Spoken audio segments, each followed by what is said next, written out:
The story begins with a small girl with orange hair, waking up in a luxurious room only to find herself in a small crib. She opens and closes her eyes slowly, then contemplates her tiny hands and sock-covered feet as she lies there, overcome by a sense of wonder and astonishment. She stands in her crib to look at her reflection in a large, ornate mirror, only to be surprised by her appearance as a young child with wide blue eyes, while warm sunlight floods the place. A wave of shock overwhelms her, and panic settles on her features as she realizes she has traveled back in time once again. The events return to the beginning, where everything had started with a divine revelation. In a majestic hall, a prophecy was announced stating that the child born on the 29th of February, who awakens the power of the Almighty God, would be the one to save the world. Based on this revelation, the imperial family and the holy sect embarked on a diligent search for that chosen child. Their search spanned various places, from luxurious palaces to public squares. Ultimately, they found the one they believed to be the promised child of fate. That child was the protagonist of the story herself, identified by her birth on the specified date and her possession of holy power. By order of the imperial family, she was adopted by a noble family to begin a new life. Meanwhile, the temple took responsibility for teaching and training her to use her alleged powers. Despite constant monitoring, no change or development appeared in her holy power, which disappointed everyone, while she hoped for even the slightest progress. In the end, she failed to awaken the awaited divine inscription. As the temple and the imperial family abandoned her, sinking into despair, she found herself alone facing a dark fate. Amidst this despair, another girl appeared, the true child of fate. With the appearance of the real child, she realized she was a fake. She was accused of deception and delusion, condemned by everyone, and eventually met her death as a sacrifice to seal the god of evil. But unexpectedly, events began to reverse as if time itself were rewinding. She suddenly opened her eyes to find she had returned to the age of 4, lying in her small crib once again. The first time she returned, she felt immense joy and thanked fate for giving her a new chance, determined to live her life correctly this time. But she did not succeed. She died again and returned once more to the age of 4. As the tragedy repeated, she realized while crying in her bed that this was her 4th life. After having memorized the course of events by heart, she lay in her bed, calmly expecting the imminent arrival of the Empress Dowager. As she expected, the time came when the maids told her she must choose the father, who would adopt her. The day she chose him was the starting point every time she returned to life, and the first option was Duke Amity, the noble hero who protects the imperial order. The second option was Duke Valois, who came from an ancient family famous for producing scholars. The third option was Duke Doubled, the greatest villain who possessed incomparable military power and wealth. She recalled memories of her first life when her choice fell on Duke Amity. As rumors suggested, he was a kind man loved by his people, and she had looked at him then with admiration and appreciation. She clearly remembers how she once presented him with a red flower and a thank you card as an expression of her gratitude. But despite his apparent kindness, she felt a barrier between them. Being an orphan, her happiness lay only in having a father, even if he was busy and away from her most of the time. This remained the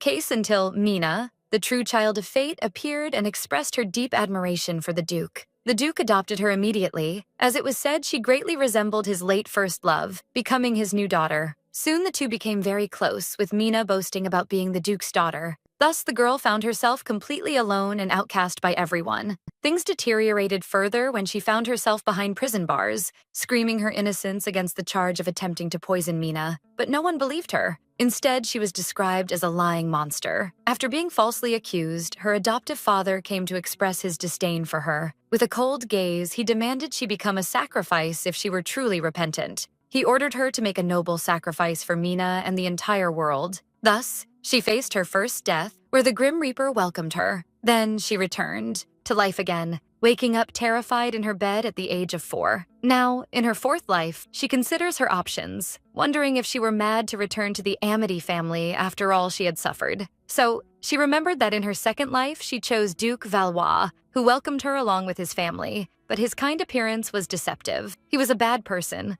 always scolding her for her failure to awaken the divine inscription. His wife also spread rumors about her being a fake child. In the end, the Duke described her as a useless girl. She met her death once again, to the surprise of the Grim Reaper himself. In her 3rd life, she tried to escape, but But as a lone child with nothing, she could not survive. She died of hunger in the streets, only for the Grim Reaper to find her again, demanding that she stop dying. Now, in her present, she ruled out the option of Duke Amity and Duke Valois, realizing that running away was not a solution. Only one final choice remained, which she made with determination and resolve. This sparked the surprise and wonder of the maids. She found herself in front of a luxurious and majestic palace. Her choice was Duke Doubled, the infamous villain of the Empire, who looked at her with contempt and wondered if she were something to be eaten. One of the Duke's aides informed him that there was an imperial decree from the Empress Dowager asking him to adopt the child, but the Duke responded coldly, considering that the Empress had lost her mind, and ordered the child to be returned immediately.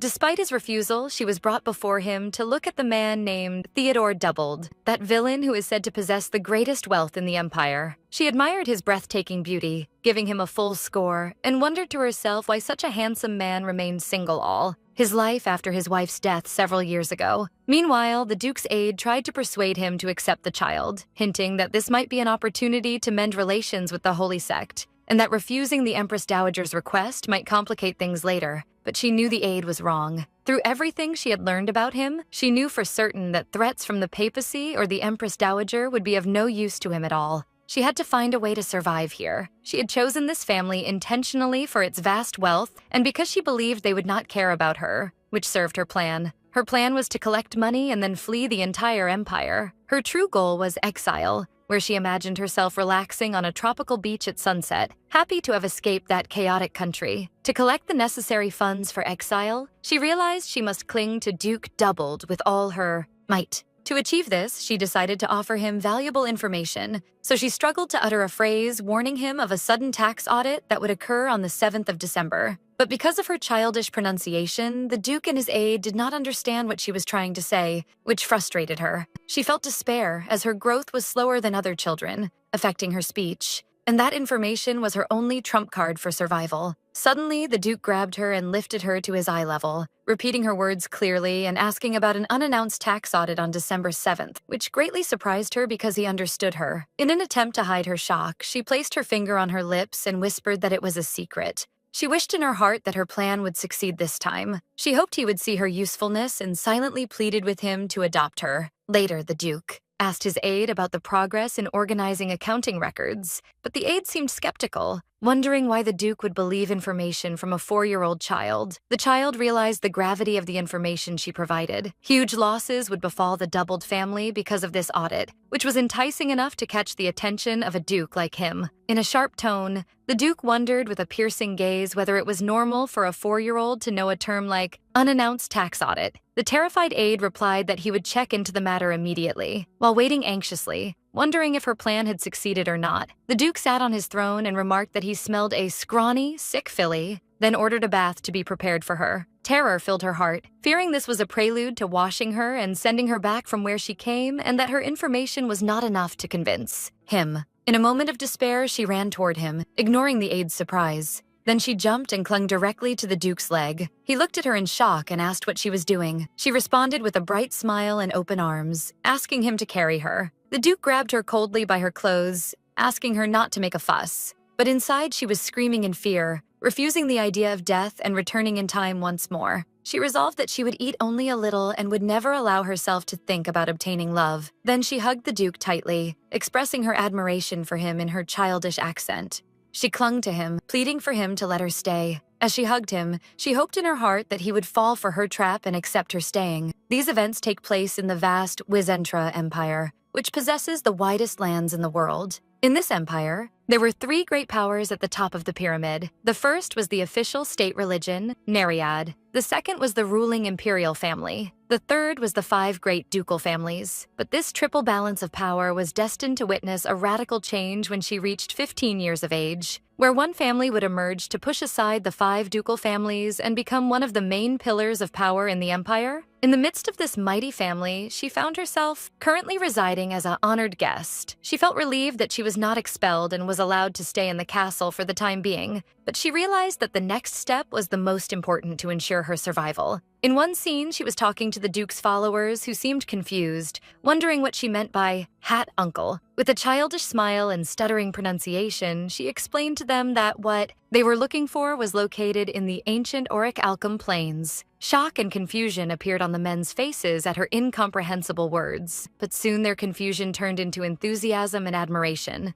They realized she was paying the rent for her stay with valuable information about the temple and the imperial family. One of them praised her for her cunning, while she thought to herself that she couldn't take this information to the grave anyway, and that the temple's misery is her happiness. The Duke's followers were talking among themselves, considering these clues as proof that she was the promised child of fate. But she knew in her heart that this was all false, and that her memories from her previous lives were a powerful weapon, but one with limits. It was difficult to maintain adult thinking in a child's body, perhaps because her brain was not yet fully developed. When she is not hungry or tired, she can think like an adult and use her memories to become rich. But when hunger or fatigue takes over, she goes back to acting like a child who only wants milk. Once, one of the followers approached her expressing deep admiration for her, which terrified her by his sudden touch. For this reason, she would cling to the Duke while one of the followers looked at her sadly. The followers noticed that despite her extreme shyness with strangers, she became unexpectedly attached to the Duke and did not talk about the secrets of the temple and the imperial family, except while sitting in his lap. Her fear of adult men was not intentional. It stemmed from the memories of the abuse she suffered, but she felt a strange comfort in the Duke's company. The Duke asked her to get down and sit, and she responded immediately. After sharing precious stories with them, one of the followers thanked her and gave her a piece of candy, which she was very happy with. As the follower walked away singing about the cuteness of his daughter, she was struggling to open the candy wrapper. Suddenly, the Duke took the candy from her hand to help her, but she was shocked and her eyes filled with tears. Believing that no matter how evil he was, stealing candy from a child was a terrible thing. But she was surprised when the Duke, after opening the candy, placed it in her mouth. Then he quietly asked her if she would tell him his family's secrets if he gave her candy, even if they were in the capital, using the candy as a means to get information from her. She answered him firmly, denying his request while shaking her head. When he asked her why, she answered in a confident, childish tone that she was on the Duke's side. A slight smile appeared on the Duke's face for a moment. One of the maids who came to pick her up noticed that smile and wondered to herself if he had truly smiled. The Duke ordered the maid to make sure the child didn't wander around and make a fuss. As the maid carried her away, the child thought it was impossible for a cold-blooded man like him to smile. But then she thought that even if he were a cold-blooded man, he was still a good choice. Duke Doubled is the master of this place that resembles heaven. The maids surrounded her with attention, offering her puzzles, horse riding, and the most delicious food. Happiness overwhelmed her, and she felt that this place was truly heaven. Several days passed since she began living in the castle, and to ensure a quiet life under the care of the Doubled family, she performed many maneuvers behind the scenes. Among them was winning the favor of the influential maid Ringda, as she would circle her happily whenever she saw her. She succeeded in completely subduing her when she whispered to her that she loved her more than anyone else. She also won the heart of the snack manager Dahlia when she gave her a precious piece of candy saying it was for her alone. Also, she succeeded in gaining her favor when she whispered the same secret to her, that she loved her more than others. Finally, she was able to win the favor of Ciso, the daily records officer, when she expressed her sadness if she got hurt. As usual, she completed her mission successfully when she told her she was her favorite. Thus, she became beloved by all the maids. She was confident in her plan. Even if the master of the house hated her, as happened in the Valois Palace, the maids would help her. But the best thing about this place was the presence of Leah, who would come to her kindly to tell her it was time for her nap. One night, she heard some servants wondering why a child rumored to be fake was brought to the castle,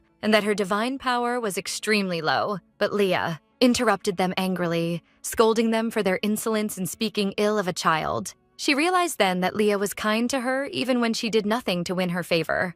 When Leah put her in her bed wishing her sweet dreams, she felt a strange warmth. She wondered as she fell asleep in the warmth whether this was the feeling of having a mother. She woke up suddenly to the sound of her hungry stomach growling. She realized this was bad, for her intense hunger made her unable to maintain her adult thinking. Due to her neglect of this matter, she made a fatal mistake, as she did not wake up despite the maid's attempts to wake her. When her mind regresses, she becomes a troublesome child who only wants to eat. Despite knowing she should not move recklessly at night, the impulse was stronger than her. She could not maintain an adult mindset and ended up acting like a child. At that moment, memories from her time in Duke Valois' palace flooded her when she was locked in the attic for several days. Painful memories of starvation and death took over, so she decided she would not give in to hunger this time and began devouring the potatoes she found with great greed. But she was surprised by the appearance of two maids who seemed strict and scolded her sharply, wondering if there was a beggar living in her stomach, which made her stop eating in a state of shock and fear. This moment brought her back to horrific memories of starving to death and passing scenes of a lady giving her son food in the street. She looked at the food in her hands longingly. Fear took over her, and she felt that she would inevitably die of hunger. Realizing that her thinking as an adult was no longer useful in the face of this terror, driven by a desperate need for food, she decided to search for something to satisfy her hunger herself. She slipped through the dark corridors of the palace and descended the stairs very carefully, looking around her. After reaching the bottom, she opened a door that seemed to lead to a storeroom or kitchen. Inside, she found a plate with a piece of bread, which was exactly what she was looking for. Happiness overwhelmed her, and she resolved to return quickly to her room to eat the bread, realizing she would be in trouble if her wandering was discovered. But on her way back, she suddenly bumped into someone. She looked up and saw a man with purple hair and a sharp gaze standing before her. It was the Duke himself, which caused her extreme shock and terror. In a moment of terror, a story Mina had told her in the past jumped into her mind. The story was about a man named Jean Valjean, who was punished for stealing bread. Mina had concluded the story dramatically and tragically, claiming the man had been executed, which increased the child's terror and her imagination of the worst consequences. She returned to the bitter reality, wondering in panic what she should do. With a cold, piercing gaze, the Duke asked her what she was doing in his castle. She shrank back and prostrated herself on the ground in extreme fear, trying to hide the piece of bread, believing she might die this time.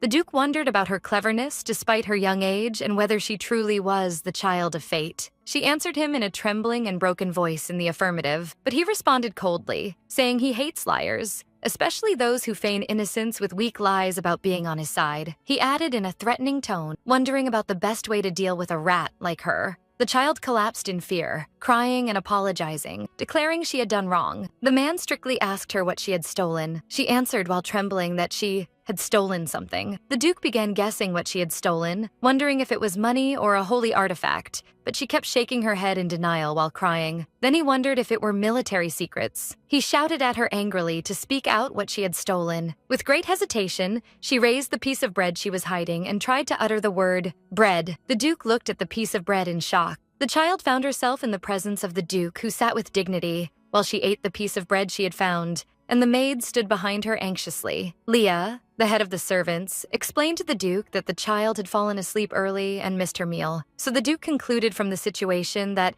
because of her hunger, she had picked up and eaten bread that the servants had discarded. Extreme shame overwhelmed Leah and the rest of the maids, and they felt sorrow for their neglect. The Duke reached out his hand toward her, perhaps in an unintentional gesture, but it sparked her extreme terror. So she moved away from him, terrified, and clung to Leah tightly, leaving him confused under the gaze of the anxious maids. The Duke wondered why she acted this way after having been so attached to him. One of the aides explained that the child was likely afraid because she believed she was being scolded for what she had done. In Leah's warm embrace, the child was crying, not because she hated the Duke, but because she had felt comfortable with him before. But what happened earlier made her truly believe she was on the verge of death. Leah embraced the child tenderly, trying to calm her. Then she stood with rare courage and firmly declared that the child must finish her meal and that she would take her now, supported by the gazes of the rest of the servants ready to defend her. The servants looked at their master with anticipation and fear, expecting an angry reaction. Silence and tension prevailed in the place while the servants watched their master, but the Duke unexpectedly, calmly agreed to her request. The servants left quickly, feeling immense relief. Outside, the maids praised Leah's courage, admitting they thought they would die. The child stood before Leah and the maids and apologized in a low voice for being hungry all the time. But Leah embraced her kindly, assuring her that children need plenty of eating and sleeping. Tears flooded the child's eyes as she realized her desire to stay in this place, specifically because of Leah's presence. After a few days since the bread incident, tranquility prevailed in the child's life, as she was greeted with warm salutations from all the servants in the palace. The maids found her extremely kind in her daily interactions, Her life continued in peace until she met the Duke and his aide in one of the corridors. She tried to slip away, hesitantly claiming she had to study, fearing she would be expelled if she caused any disturbance. But the Duke stopped her, asking her to wait. So she froze in her place and answered in fear. The aide whispered to his master that she was still afraid and suggested he call her by her name kindly to gain her trust. But the child thought to herself that the aide was wrong and that the Duke probably didn't even know her name. Instead, the Duke ordered her to follow him and the aide led her gently. The Duke stopped in front of a huge, ornate door, which piqued her curiosity. Then he turned to her as he opened the door and said he would give her this thing. The child wondered in confusion and astonishment about the nature of the thing the Duke would present to her. But when she looked beyond the door, she found nothing but an empty room. So looks of concern slipped into her eyes as she looked around.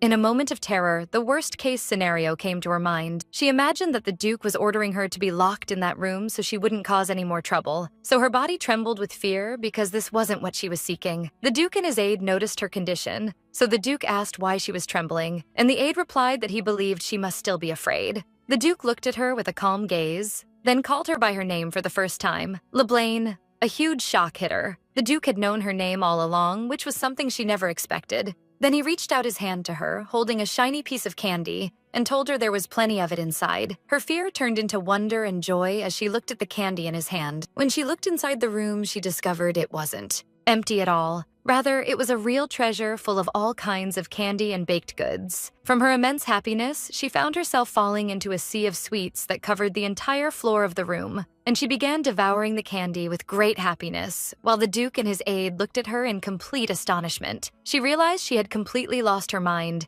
and immersed herself in the fantasy scene before her, for the room was like something out of a fairy tale. But she felt it was unfair to eat all this alone, so she stepped toward the Duke and offered him a piece of candy. The Duke seemed surprised by her gesture, while she continued eating until her cheeks puffed out. The Duke remarked that her appearance was strange, so she misunderstood his comment and wondered angrily what he had said. He explained his meaning while touching her puffed cheek gently, likening her to a squirrel whose cheeks were about to burst. So she thought to herself that she would overlook the matter since he was the master of the house. She resolved to build a good relationship with him to ensure her survival, and decided to show him the survival skills of someone in their fourth life. And with a charming smile, she thanked him for the candy. A slight smile appeared on the Duke's face as he answered briefly with satisfaction. After the candy incident, a period of calm and peace prevailed in her life at the palace. The incidents that occurred were nothing but simple childish matters, such as when Leah caught her red-handed eating 7 pieces of the Duke's candy, reminding her of her promise to eat only 1 piece a day and warning her that her teeth would decay.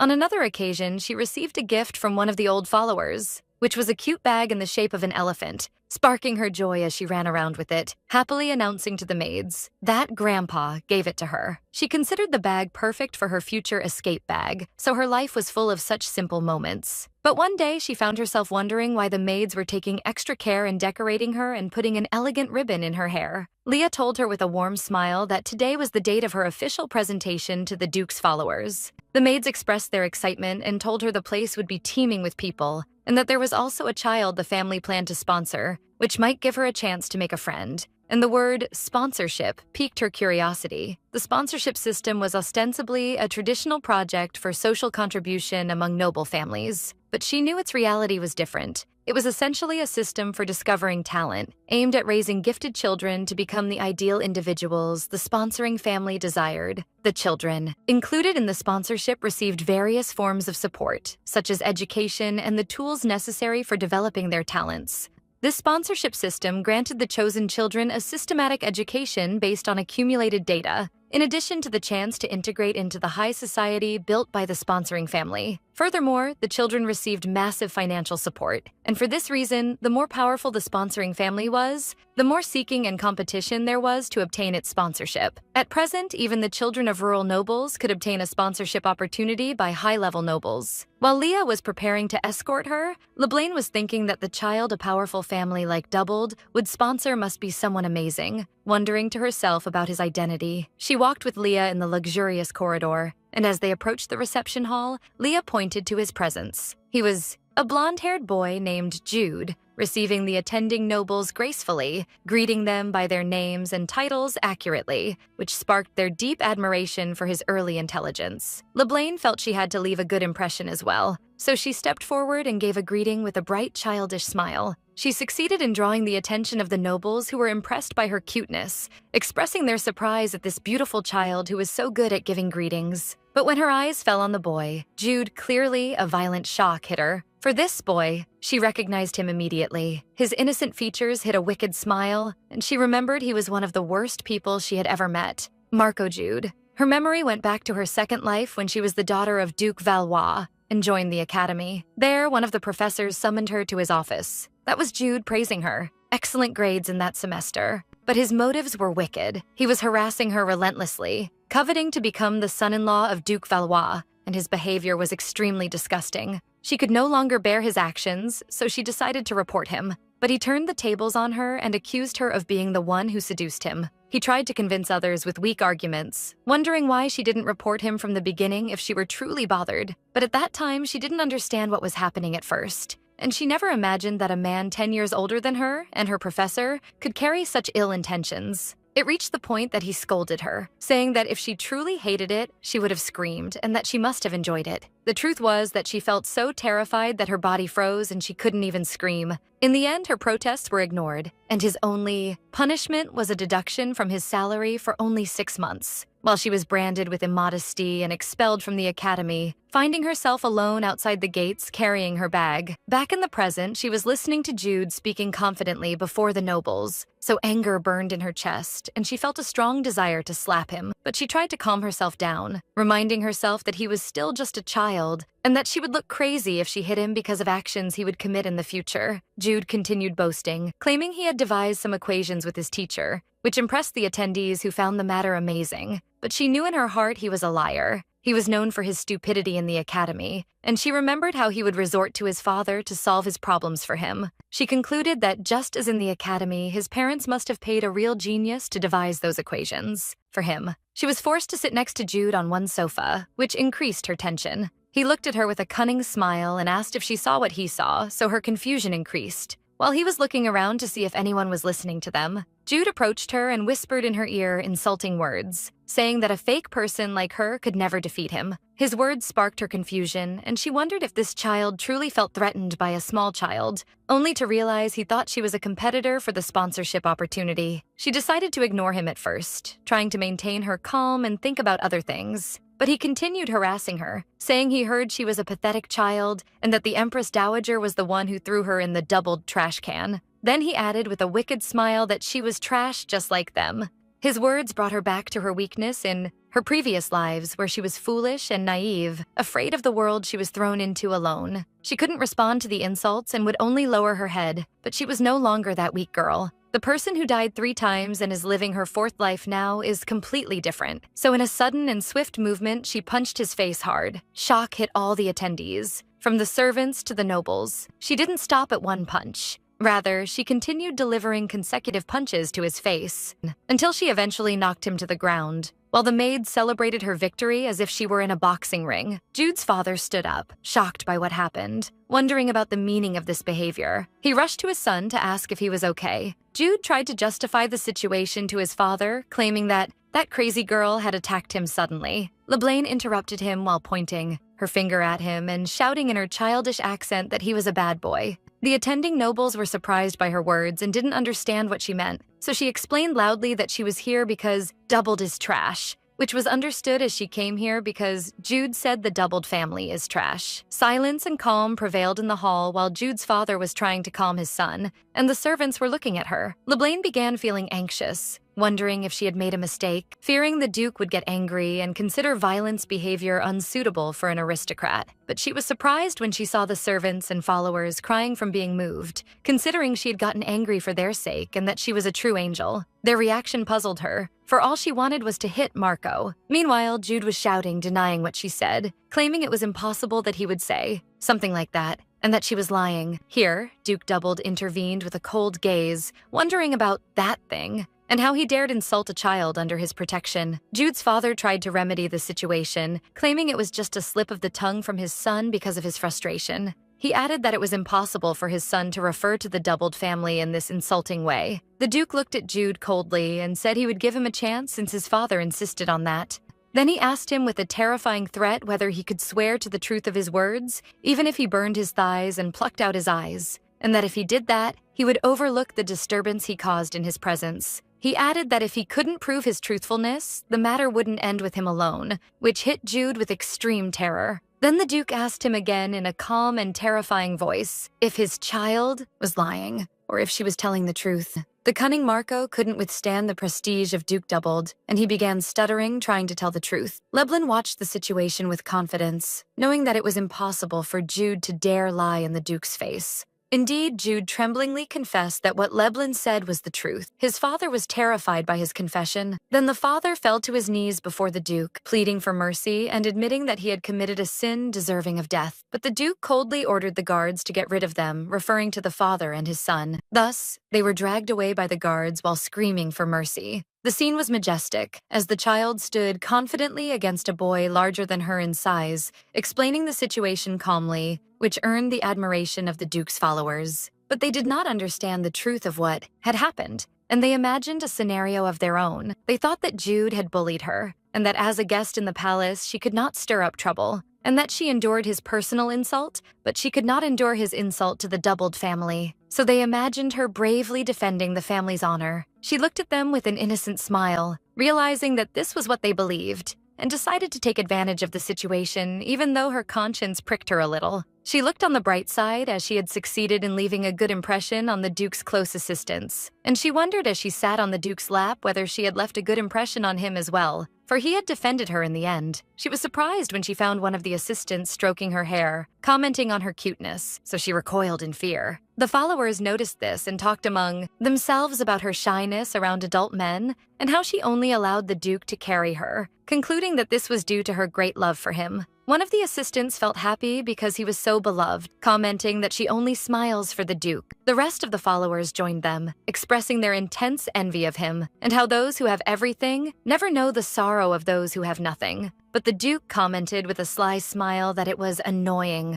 which left her frustrated, as she was only trying to get along with him, but he considered it a mere nuisance. But as they say, after hardship comes ease. After the followers began to admire her, many things changed, including her obtaining permission to go out. Even the administrators who had never seen her before started to take an interest in her, and she felt overjoyed because she was going out to buy some things she needed. She wandered through the crowded market accompanied by Leia, enjoying the festive atmosphere. A toy store caught her attention, so she stopped in front of it. She remembered a rabbit-shaped doll that was going to be a huge success at that time. That doll would say, "I love you," when hugged tightly. It was very popular in her first life as well. Her memory went back to that life when she stood in front of the same store and wished her father, Duke Amite, would get her that doll. But he refused her request, saying that the money that would buy the doll could be donated to save countless hungry people. Leblin remembers how Duke Amite asked her then if she still wanted the doll, and she answered in the negative while lowering her head. So he praised her, considering her behavior noble, and told her that instead of the doll, she had gained empathy and consideration for others. But in truth, she wanted that doll desperately. Years later, when she reached 18, Duke Amite gave that same doll to Mina, as he watched Mina rejoice with the doll like a child. A smile brighter than the one on the day he taught her about consideration for others appeared on his face. Leblin decided to get rid of this painful memory and not think about that time anymore. At that moment, Leah interrupted her thoughts and kindly offered to buy her a toy since they were out. Leblin was happy with the kindness of Leia, who thought she was looking at the toys because she wanted one. They entered the store, and Leah told her she could choose anything she wanted. This excited the other maids who were with them, and Leblin began to wander through the store enthusiastically. While she was wandering, her eyes fell on something else. It was a brooch in the shape of a red carnation. She suddenly remembered that Appreciation Day was coming soon. It is a day when children present flowers to their parents as a token of gratitude. She thought it would be nice to buy a gift for them, but toys seemed like an inappropriate choice. Although the wooden toys on display looked fun, she decided not to waste this precious opportunity on toys. She pointed to the pin, but Leia explained to her in confusion that this was not a toy, but a carnation-shaped brooch. So Leblin told her she wanted to buy it as a gift for someone the orphanage children loved very much. While Leah was wondering about the identity of this person, Leblin was secretly planning to give the brooch to Leah herself on the upcoming Appreciation Day, hoping she would reward her with more snacks. She thought about giving it to the Duke, but she remembered his cold reaction earlier when she expressed her feelings and how he considered it a mere nuisance. So she feared she would annoy him and lose her favor with him. Leah agreed to buy the pin, and Leblin decided to give it to her as a surprise. Later at the palace, one of the followers noticed the carnation pin decorating another follower's clothes. When someone asked him if he had received it from his daughter, he answered with pride and great happiness. He explained that his daughter had placed it for him, saying that tomorrow is Appreciation Day, and he felt that this is the true happiness in life, and that nothing equals the joy of raising children. The other followers agreed with him, wondering about the use of honor and wealth compared to the happiness of children's affection. Then one of them turned to the Duke, who was watching them silently, and told him that he must have felt the same happiness when he received a carnation. They added that they pity those who have never received a carnation before, and that those who do not feel this happiness have no use for their lives, and they asked him if he agreed with them. But the Duke answered with a sharp coldness that he did not know that feeling. The Duke's followers were stunned by his definitive answer, and wondered how that could be. The Duke explained coldly that he had never received a carnation in his life. Their shock increased. They could not believe he had never received one, especially since he has 3 sons, and they wondered about the coldness of the doubled family. One of the followers tried to lighten the mood, saying that boys are not delicate by nature and are satisfied with saying, "Thank you." But the Duke replied with even greater coldness, saying that he hadn't even heard the word "thank you" from them. The followers felt embarrassed and realized that the Duke was becoming more embarrassed the more they talked about it. At that moment, Leblin appeared walking down the hall with Leah, carrying a bouquet of red carnations. The followers cried out in joy upon seeing her and pointed out to the Duke that it was a carnation. They were overjoyed, believing that the Duke would finally receive a carnation and that Leblin must be so grateful to him that she bought the flowers herself. A faint smile appeared on the Duke's face as he agreed with them that carnations are a source of joy. The followers suggested to Leblin that she take the flowers to him now while the opportunity was ripe. Leblin felt embarrassed, as this was the first time she was presenting carnations, especially since she remembered how Duke Amite rejected her in the past. She stepped toward Leah, presented the flowers to her, and thanked her, which surprised Leah, who wondered if the flowers were for her. A dead silence prevailed, and the expressions of the followers froze, while a cold and terrifying look appeared on the Duke's face. The followers realized their mistake and retreated, whispering that they did not know the flowers were for the maid. Leblin ran happily toward Leah, who thanked her and promised to cherish her gift. After Leah hugged her, she felt a slight pain in the back of her head, wondering why. Suddenly, she heard the Duke calling her name in an icy tone. She trembled with fear as she answered him. He asked her coldly if there was nothing for him. She was confused and quickly answered in the negative, then salvaged the situation with an affected smile, justifying her action by saying she didn't want to bother him, and that she had acted correctly, right? Amidst the tension of the followers and the Duke's anger, Leah took her hand to return inside. That evening, an order was issued to cancel Appreciation Day throughout the doubled territories, leaving Leblin and everyone else confused.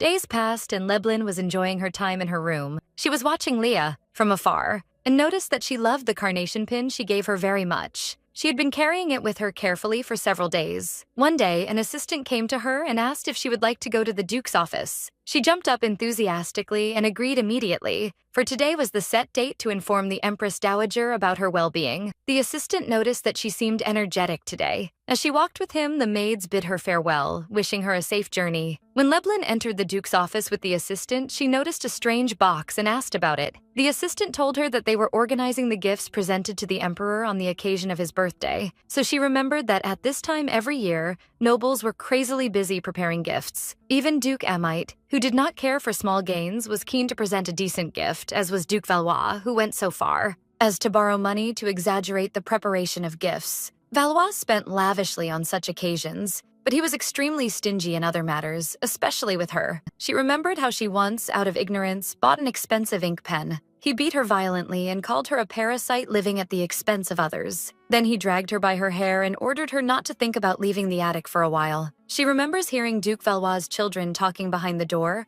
where one wondered why she was reprimanded. Even though buying pens is considered a school supply that no father would hate to buy for his child, but the other explained the reason for her reprimand. The reason was that she was not his biological daughter. At that moment, Leblin realized the bitter truth, that because she was not a biological daughter, she would be hated for even the most trivial reasons, which meant she had to struggle desperately to survive. She returned to the present, realizing that she must do something to win Duke Doubled's favor, otherwise the chance of her adoption would be lost. She ran quickly toward the Duke's office. She entered in a state of panic, only to find the Duke looking at her coldly from behind his glasses. She wondered to herself why he seemed displeased. She approached the assistant and tried to hide behind him. The assistant whispered to her that the Duke was not angry with her, but with something else. Then he asked her to prepare 2 carnations next time. She suddenly realized the reason for his anger. All the money she spent in the store ultimately belonged to Doubled, and she had not bought anything for him despite squandering money. She felt panicked and thought it was no wonder he was angry. She thought about going out to buy something for him now, but she feared her action would seem like a ridiculous protest. So she decided to do something to make him happy instead. She began to search her memory for any information that might help him. She remembered the Emperor's birthday gift given by Duke Valois and how he would boast about it, but when she saw it, she wondered why there was a stone inside a luxury jewelry box. When she approached the stone, she felt a mysterious power rising from it and wondered what it was. It was a strange feeling, like a voice entering her consciousness without passing through her ears. The voice was asking, "What is this?" It was a voice calling her, "My child," saying it had waited for her for a long time. At that moment, the palace shook violently, and the assistant wondered if it was an earthquake. But Duke Valois realized that the matter might be a sign of a volcanic eruption, so he ordered an expedition team to be sent to Mount Robus. Leblin's memory returned to the Duke's office, where the sound of the tremor suddenly stopped, and she wondered what had happened to the light that flowed inside her and what it was. More strangely than that, her body was moving on its own, as if it no longer belonged to her. She found herself advancing toward the gift box and grabbing the stone, which turned to dust in her hand, shocking her. The assistant and the Duke. Extreme panic seized her. The assistant wondered in amazement if this was the Noit stone. She had heard about Noit countless times during her 3 lives, as it was a vital artifact from the remains of the evil god. The assistant tried to calm the Duke, explaining that the mistake was not the child's fault, but rather that poor storage was what led to the stone breaking. But the Duke commented coldly how annoying this matter was. Leblin tried to defend herself, saying she didn't mean to do it, but the Duke interrupted her sharply, calling her a nuisance. She felt despair. Instead of winning his favor, she had caused a big problem. The Duke ordered her not to cause more trouble and to return to her room. While the assistant was leading her out of the office, she suddenly lost consciousness. The Duke is shocked when he sees her unconscious before him, and she hears the Duke's cry as he calls her, "My child." She sees Duke Amite, her merciful and righteous father whom she highly respected. She remembered she had to give up many things to live as his daughter, but it was worth it as long as he called her name and smiled at her. However, there was always a wall between her and her father. He had given her a room to stay in, taught her the duties of nobles, and ate meals with her, but he never opened his heart to her or treated her like a real daughter. Then Mina appeared, calling the Duke father. It was different with Mina. He allowed her to cling to him. He would smile a bright smile at her that he never showed her. She tried to convince herself that it was natural, for Mina is the true child of fate. Mina was a good child who brought rain during a drought and gave hope to the poor and sick, so it was natural that everyone loved her. And she believed that if she worked harder, her father would see her too. So she decided to sleep less and give more to others. But instead of appreciation, she faced the anger of Duke Valois, who called her a foolish thing and an insolent rat. He would scold her, saying she should have at least died in the street so that someone could clean up her body, calling her a useless girl. She was pleading with him not to hit her and apologizing constantly. She wakes up from this terrible nightmare to find herself in her bed and realizes she has fainted. Leblin sits in her bed thinking anxiously about the Noit stone and what she should do. She found that the servants of the Doubled family were truly kind, and that the Duke himself was a much better person than she had heard. But fear began to creep into her heart as she cried, wondering what would happen if these good people hated her too. Suddenly, a flash of lightning illuminated the room, followed by the sound of thunder. She thought it was just thunder, but something outside caught her attention. At that moment, Leah was talking anxiously with the other maids, wondering about the child's condition after the doctor told them he didn't know the reason for her fainting. Another maid interrupted their conversation to tell Leah that she had given the child fever medicine. Leah rushed to Leblin's room to find it empty. Meanwhile, an assistant burst into the Duke's office to inform him in shock that the child had disappeared. A sharp look appeared on the Duke's face upon hearing the news. The news spread through the palace, and everyone from assistants to maids began searching for her anxiously. They searched everywhere but didn't find her in the annex or the kitchen, and the Duke began to think she might be wandering in search of bread. But the assistant told him they had already searched and didn't find her anywhere. Bad scenarios began to run through the Duke's head. Perhaps this was the work of an assassin targeting the family, or someone kidnapped her for ransom. Or maybe the council elders who hate the child of fate were responsible. The sound of one of the maids screaming that she found her interrupted his thoughts. Everyone rushed to the garden to find Leblin there. Leah ran toward her with great concern. The Duke found her standing barefoot in the rain, shivering from the cold. She approached him with an innocent smile, holding a small red flower, and asked him in her childish voice if he liked flowers. Then she started crying, admitting she was wrong and pleading for him to forgive her. The Duke remembered his harsh words to her earlier and how she hadn't meant to cause trouble. The Duke couldn't answer her. The child, pale-faced and desperately rubbing her hands, looked extremely pitiful. For the first time, he felt regret for his harshness with her. In the next scene, Leblin finds herself in a luxury bathroom, and the Duke is standing before her, so she wonders in panic what he will do to her. She believed that a single carnation was not enough to forgive her, especially since she had ruined the Noit Stone. She thought he would torture her with water, but she was surprised when he placed her feet in a tub of warm water. Then he sat before her and asked her kindly if she was in pain. She shook her head in the negative, feeling shy, but she told him that her feet hurt a little, so she noticed that he was rubbing her feet gently. She realized that his movements became smoother and gentler. While Leblin was wondering in terror what he would do to her, the Duke surprised her with his kind question about whether she was in pain, then asked her not to wander around the palace late at night. The child was stunned by his calm reaction, so she asked him in her childish voice if that was all, marveling at his lack of anger toward her. With a gentle touch on her head, the Duke smiled a faint smile she hadn't noticed before and told her he wasn't angry. For a strange reason, Leblin felt the pain in her feet had disappeared, and that the Duke no longer frightened her as he once had. Over the next few days, caution prevailed in her actions, as she felt as if she were walking on thin ice. But the Duke never reprimanded her, nor did he show any sign of displeasure.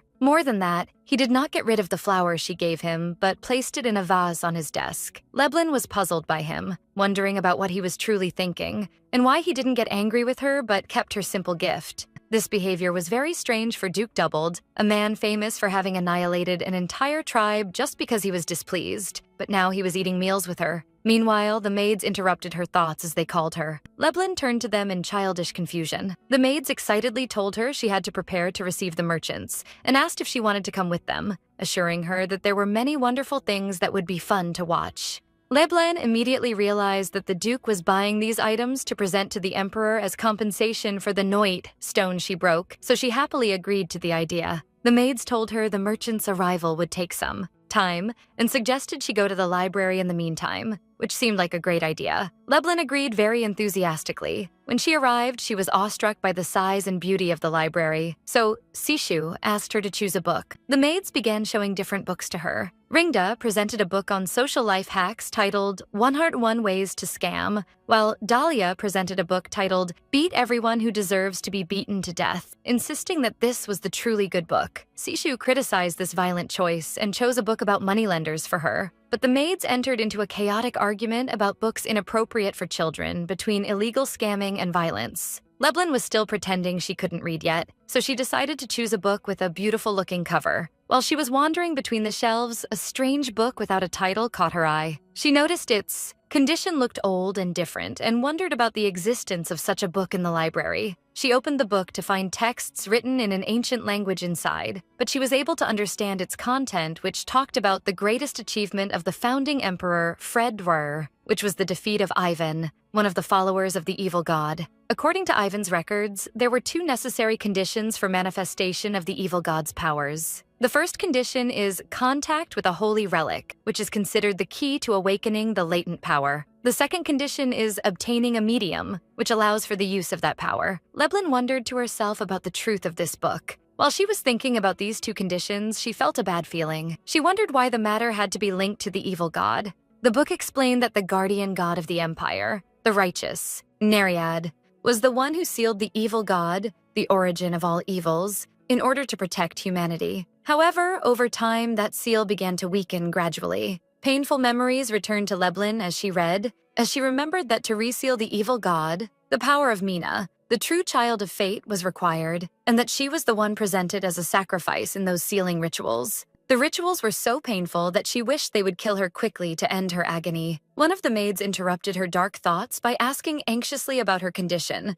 so Leblin quickly composed herself, claiming with childish innocence that the lion in the story was scary. The trick worked on the maids, who found her behavior very cute, and they began pampering her, considering that their child was afraid of the evil lion's roar. Despite the difficult situation, Lublin felt relieved because the matter wasn't so bad. She continued her pretense of fear, and at that moment, Leah approached her. Lublin's features changed immediately, and she asked with childish enthusiasm and joy if the merchants had arrived. Leah answered in the affirmative and asked her if she would like to take a look, so Lublin screamed with great happiness. Lublin found herself in the majestic reception hall of the Doubled family and was awestruck by the luxury of the place.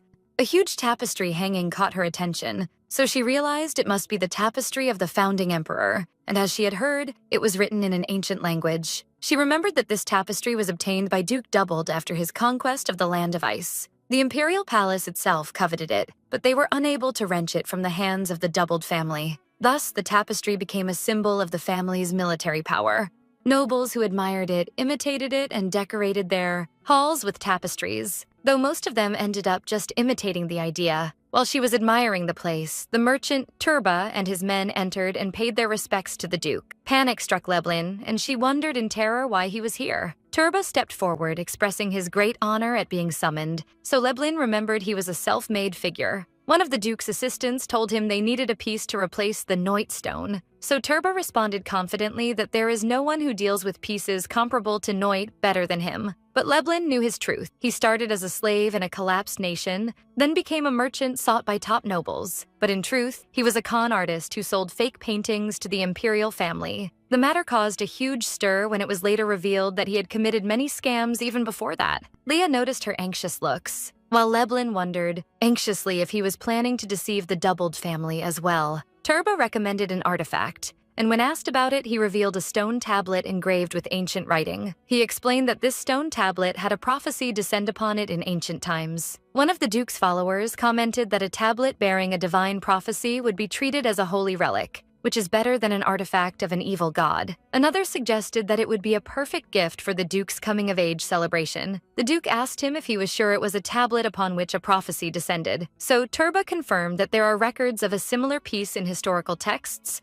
and that it has been verified to contain strong divine power. The followers were convinced that if it had undergone verification by the temple, and if it was from Turba's trading company, it could be trusted. Turba added with a dramatic touch that he discovered it personally on an ancient plateau, and that he did not give up despite attacks from hordes of monsters. Turba continued his talk, claiming he couldn't give up the stone tablet because he felt it would help someone someday. The Duke's followers were moved by his story, commenting that he had been through many hardships. But the Duke interrupted their talk, asking him to put the matter aside and mention the price. So Turba told him he would offer it for 100 million francs. The Duke's followers were stunned. This was a huge amount, such that it is usually used in national budgets. One of them pointed out that no matter how rich the Doubled family is, this is not an amount that can be spent lightly. But in the end, it is the only piece that can replace Noit. Lublin was shocked by this talk, while the Duke's followers were consulting anxiously, and Turba was looking at them with a sly confidence.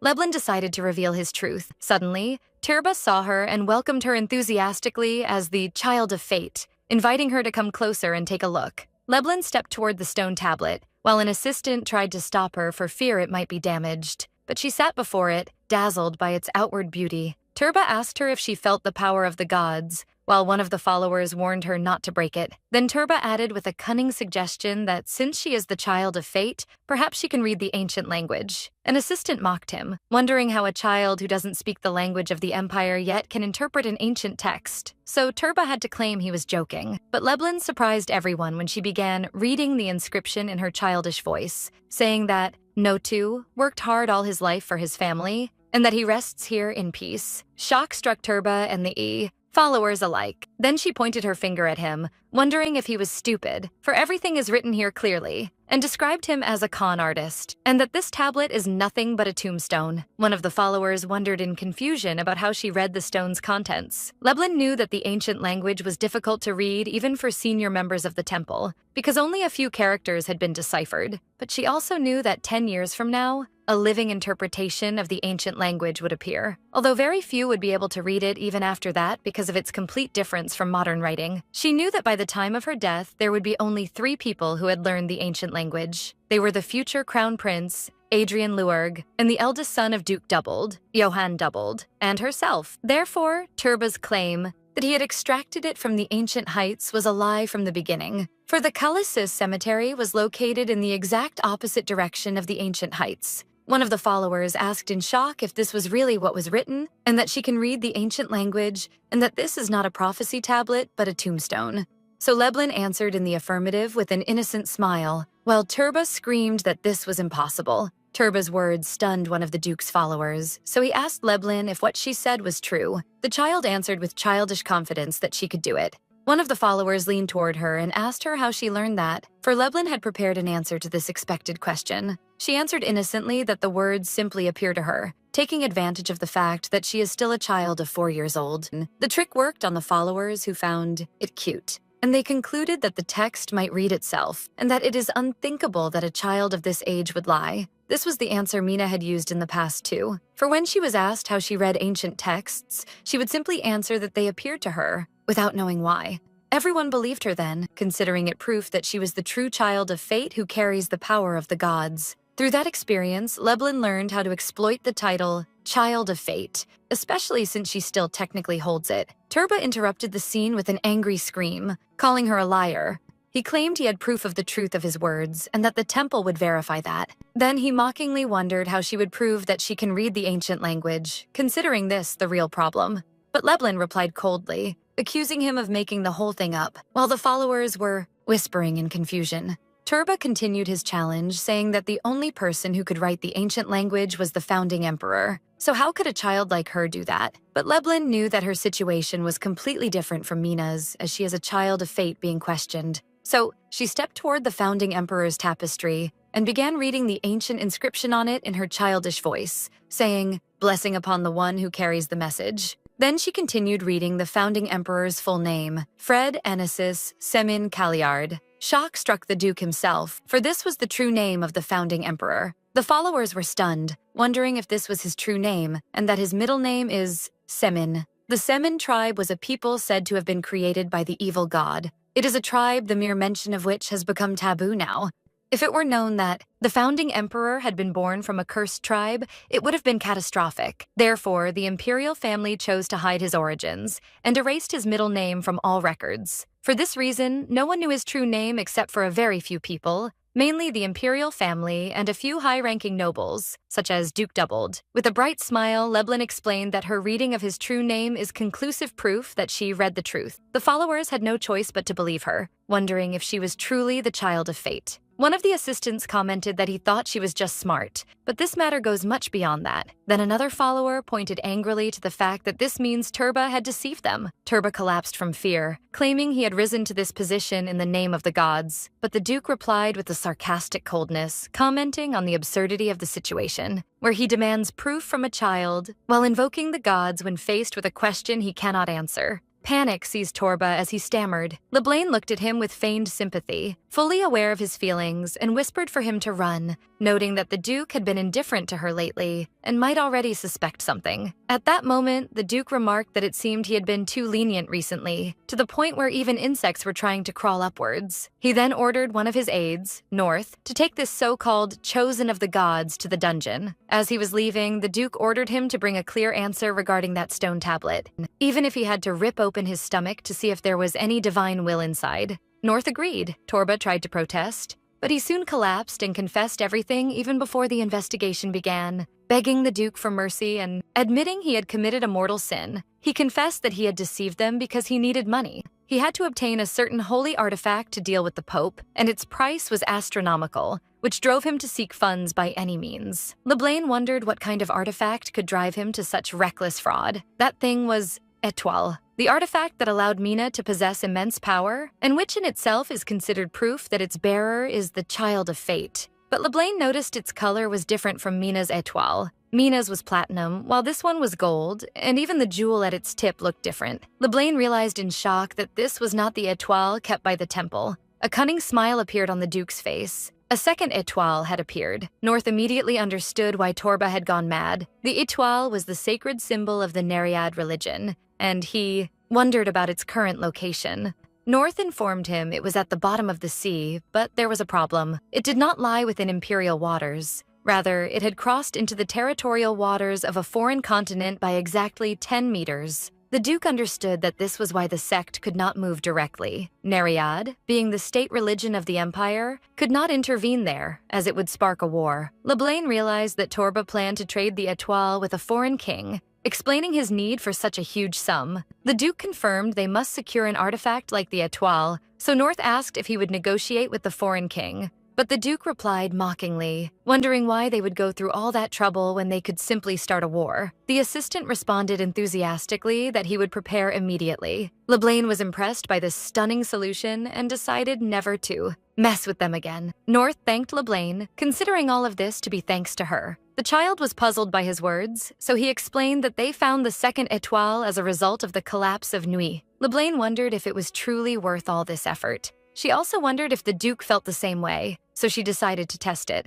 Leblanc grabbed the edge of the Duke's clothes and asked him with childish enthusiasm to carry her. She looked at him with wide eyes and promised she would be a good girl. She added to herself that she could grow up well on her own without being a burden to anyone. North and the Duke looked on, moved by her words. Then she gathered her courage and asked him to be her father. The Duke carried her in his arms. He asked her quietly if he was supposed to carry her like this. Leblanc felt immense joy, although he did not explicitly agree to be her father. This was enough for her for now. More importantly, he was smiling at her, making her feel that he did not see her as a nuisance. Later, Leblanc achieved another small feat. She managed to put on her socks by herself for the first time. Leah congratulated her warmly, commenting on how much she had grown. The other maids praised her intelligence, considering her a true genius. Driven by her achievement, Leblanc determinedly announced that she wanted to go see the Duke. The maids rejoiced, considering that the decisive moment had finally arrived. Leah encouraged her to go and show the master of the castle what she could do. Leblanc entered the Duke's office while he was busy writing, and an aide informed him of her arrival. She stepped forward enthusiastically and proudly told him she could wear socks now. The Duke looked at her with a light smile and asked if that was true.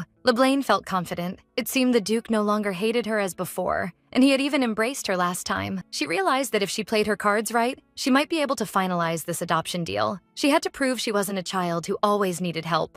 This was like a job interview for her. The maids encouraged her enthusiastically from a distance. She began explaining Leblanc's guide to wearing socks, outlining the steps. First, stretching the sock opening with fingers, and second, aligning the toes straight. But at the third step, which required using all her strength to pull the sock up at once, the attempt failed. However, the followers found it extremely cute, considering it didn't matter if she couldn't wear them. As she was so adorable, it didn't matter. She tried again and failed, causing the followers to stifle their laughter. Leblanc felt she looked pathetic, but Leah interrupted, confirming she had succeeded moments ago and that she had seen it herself. The Duke interrupted her failed attempt, strictly stating that he could not tolerate anyone living in his castle if they showed no improvement. Leblanc trembled and replied that she heard him clearly, for she knew the Duke was strict even with his sons. His second and youngest sons were already enrolled in the elite academy for geniuses in the capital, and even his eldest son was studying at a foreign boarding school on the other side of the world. If he sent his sons at such a young age to study, he would not be lenient with her. But he surprised her with a smile, asking her to practice while he was away to inspect the region. Leblanc agreed enthusiastically, promising to be daddy's girl and do her best. This scene sparked jealousy among the followers, so one of them asked if she really loved the Duke that much. She nodded her head, thinking to herself that he was the person who might adopt her. The followers commented that this feeling must be wonderful, but the Duke replied in the negative. Leblanc was surprised by his blunt response. Thus, the Duke left the next day to inspect the region. While Leblanc was walking in the corridor, she was thinking that the Duke said he would return within 20 days. All she needed was a quiet place to practice wearing socks on her own. But suddenly she heard strange noises and wondered what was happening. It was a priest from the sect crossing the castle gates without the Duke's permission, claiming he came to take the little miss with him. A guard protested that this was a matter that could wait until the Duke's return, but the priest explained that the Pope was the official and legal guardian of the little miss at the moment, and that a guardian does not need the landowner's permission to retrieve his child. Leblanc realized in horror that they were going to take her, and that if they took her, they would send her to Duke Valois. She began to recall the memories in which Duke Valois tortured her. The Doubled family, despite its short history, had achieved immense prosperity thanks to its unique educational style. They were born dipped in the blood of their relatives and raised to be slaughterers. Theodore Doubled was the closest thing to a perfect head the family had ever produced. He possessed immense magical power, a perfectly balanced physical build, and a sharp sense that doubled the family's wealth within a few years of him taking over its leadership. In addition to his cruel ability to exclude emotions entirely, he embodied the doubled ideal of the perfect form. Meanwhile, at the regional inspection office, the men were eating their food anxiously, with one of them commenting that he didn't know if the food was going down his throat or his nose. The atmosphere was extremely tense. Someone felt the presence of magic, noting that possession of magical tools not intended for protection was prohibited. The other man tried to defend himself, claiming the tool was for communication and that he was asked to buy fabric for the child. A guard angrily asked why buying fabric required a magical communication tool. He added that he would need to inspect it and demanded he hand it over, which increased the man's confusion. Meanwhile, LeBlanc was practicing calling out to the Duke elsewhere, trying to pronounce his name correctly. She was worried that if she couldn't pronounce his name correctly, he might end up hating her. But the men watching her found it extremely cute, and one of them commented that he got the magical tool as payment for buying the fabric. Through the tool, one of the Duke's aides was watching the scene, wondering why she liked his master so much, while the Duke himself was watching her, commenting that she was an eccentric child. Meanwhile, one of the followers was happily commenting on how cute humans were, but the Duke did not share the same feeling. Rather, he looked grim. He saw that she was not cute, had never thought anyone was cute, and didn't even know what that feeling was supposed to be. To him, she looked like a crushed human, but she caught his attention because she moved somehow.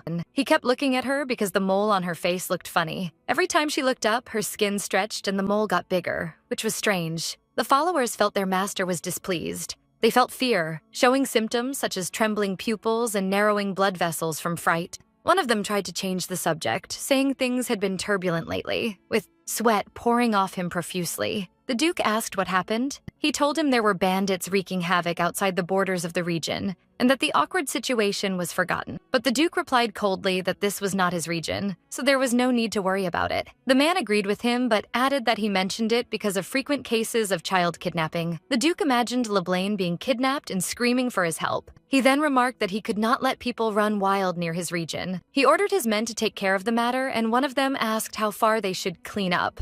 The Duke ordered him to deal with the matter up to the borders of the Roxel region, as there was no need to deal with someone else's land. Then he thought that the Roxel region had a beautiful flower garden, and noble ladies often went there on picnics. He imagined LeBlanc as an elegant young lady telling him she was leaving, then being kidnapped. He concluded it wasn't bad to gain favor with the neighbors and ordered his men to clean the Roxel region as well. Then he thought that when she grew up, she might want to ride horses, and there was a good plane for riding behind the Roxel region. He imagined her again telling him she was leaving to ride horses, then being kidnapped. He changed his mind again and decided to clean the plains too. Then he thought there was a good river for swimming behind the plains. The Duke's fantasies continued, imagining she might want to go swimming too, and so he continued to expand the scope of cleaning until he ordered them to clear everything down to the Norgus River, a distance spanning hundreds of kilometers. His men were stunned. They understood this meant the total extermination of everyone in those areas. Thus, the knights who had misspoken ended up exterminating the bandits to the last man. Meanwhile, Leah found LeBlanc looking for something and asked her what she was doing. LeBlanc was looking for the bag gifted to her by Grandpa,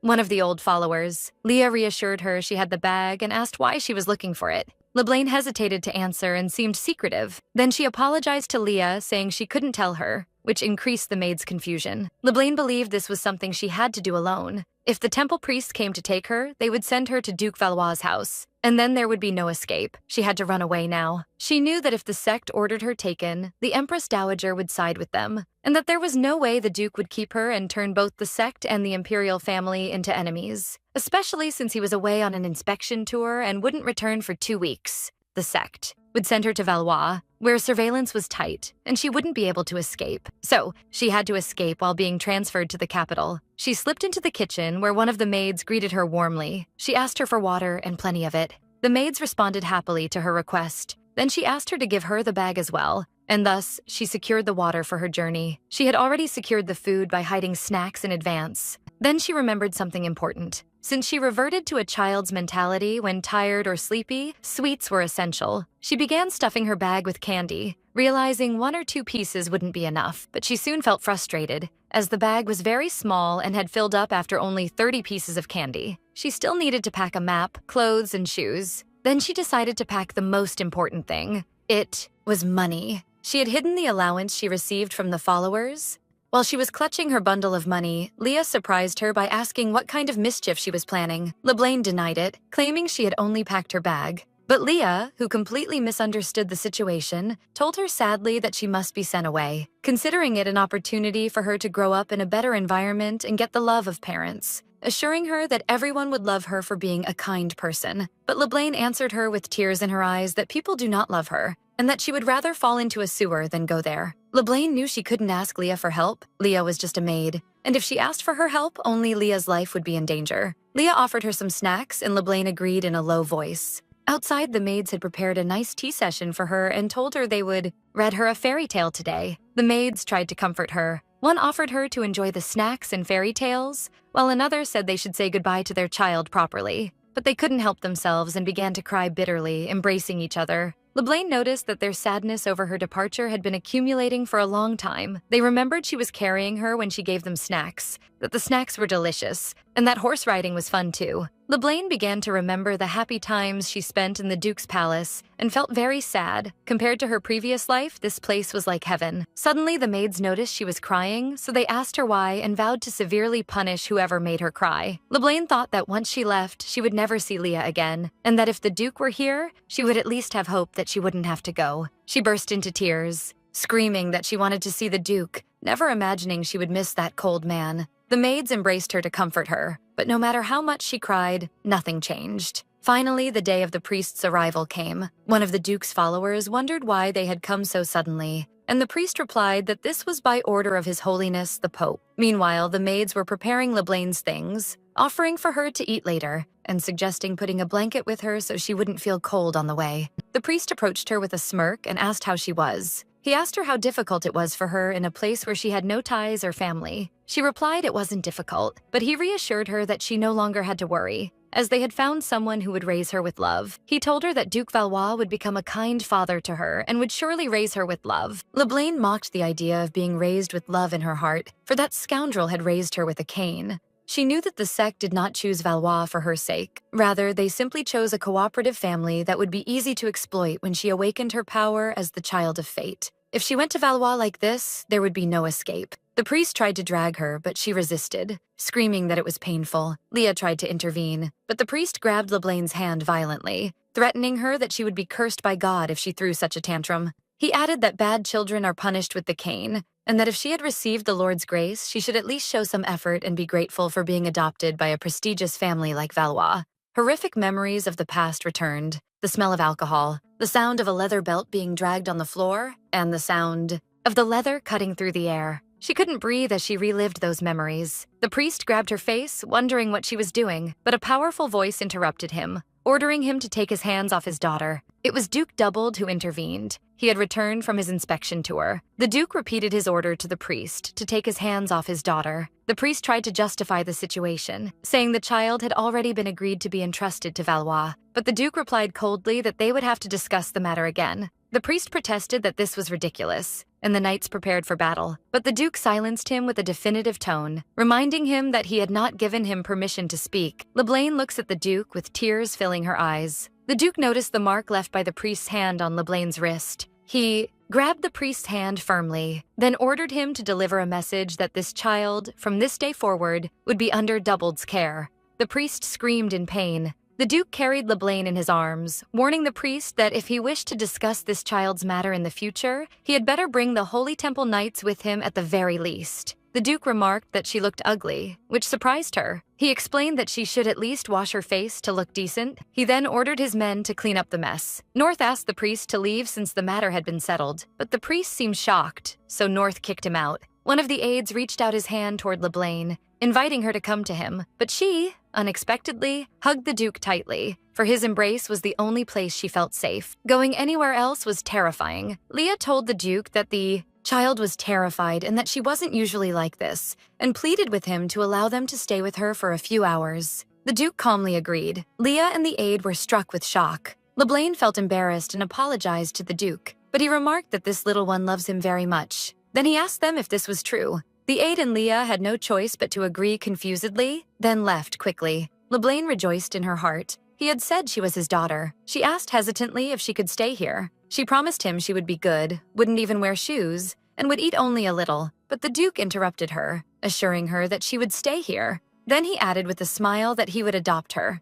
LeBlanc was surprised by the Duke's reaction, for he had always worn that emotionless expression. But this time, she felt that his touch was strangely warm and gentle. The Duke patted her head gently and told her she could sleep now. The next day, LeBlanc was enthusiastically asking one of the aides to write something for her. Thus, she finally obtained her official adoption document bearing the name LeBlanc Doubled. She was overwhelmed with happiness and danced for joy. The Duke was truly an amazing person. He broke a priest's arm and nothing happened. The Emperor himself mediated with the temple and most likely bribed them. LeBlanc felt immense joy. She could grow up here for only 5 years, and once she reached 10, she would be better able to control her adult thinking. Then, she wouldn't act like a child even if she were hungry or sleepy, and she could leave. While she was planning her future, having decided to behave well and save some money to travel later, she heard the maids talking about the arrival of the 2 young masters soon, and that the carriage had already entered the castle. While one of the maids was helping LeBlanc get dressed, one of the buttons was about to fall off. LeBlanc asked her to give her the button. The maids rejoiced,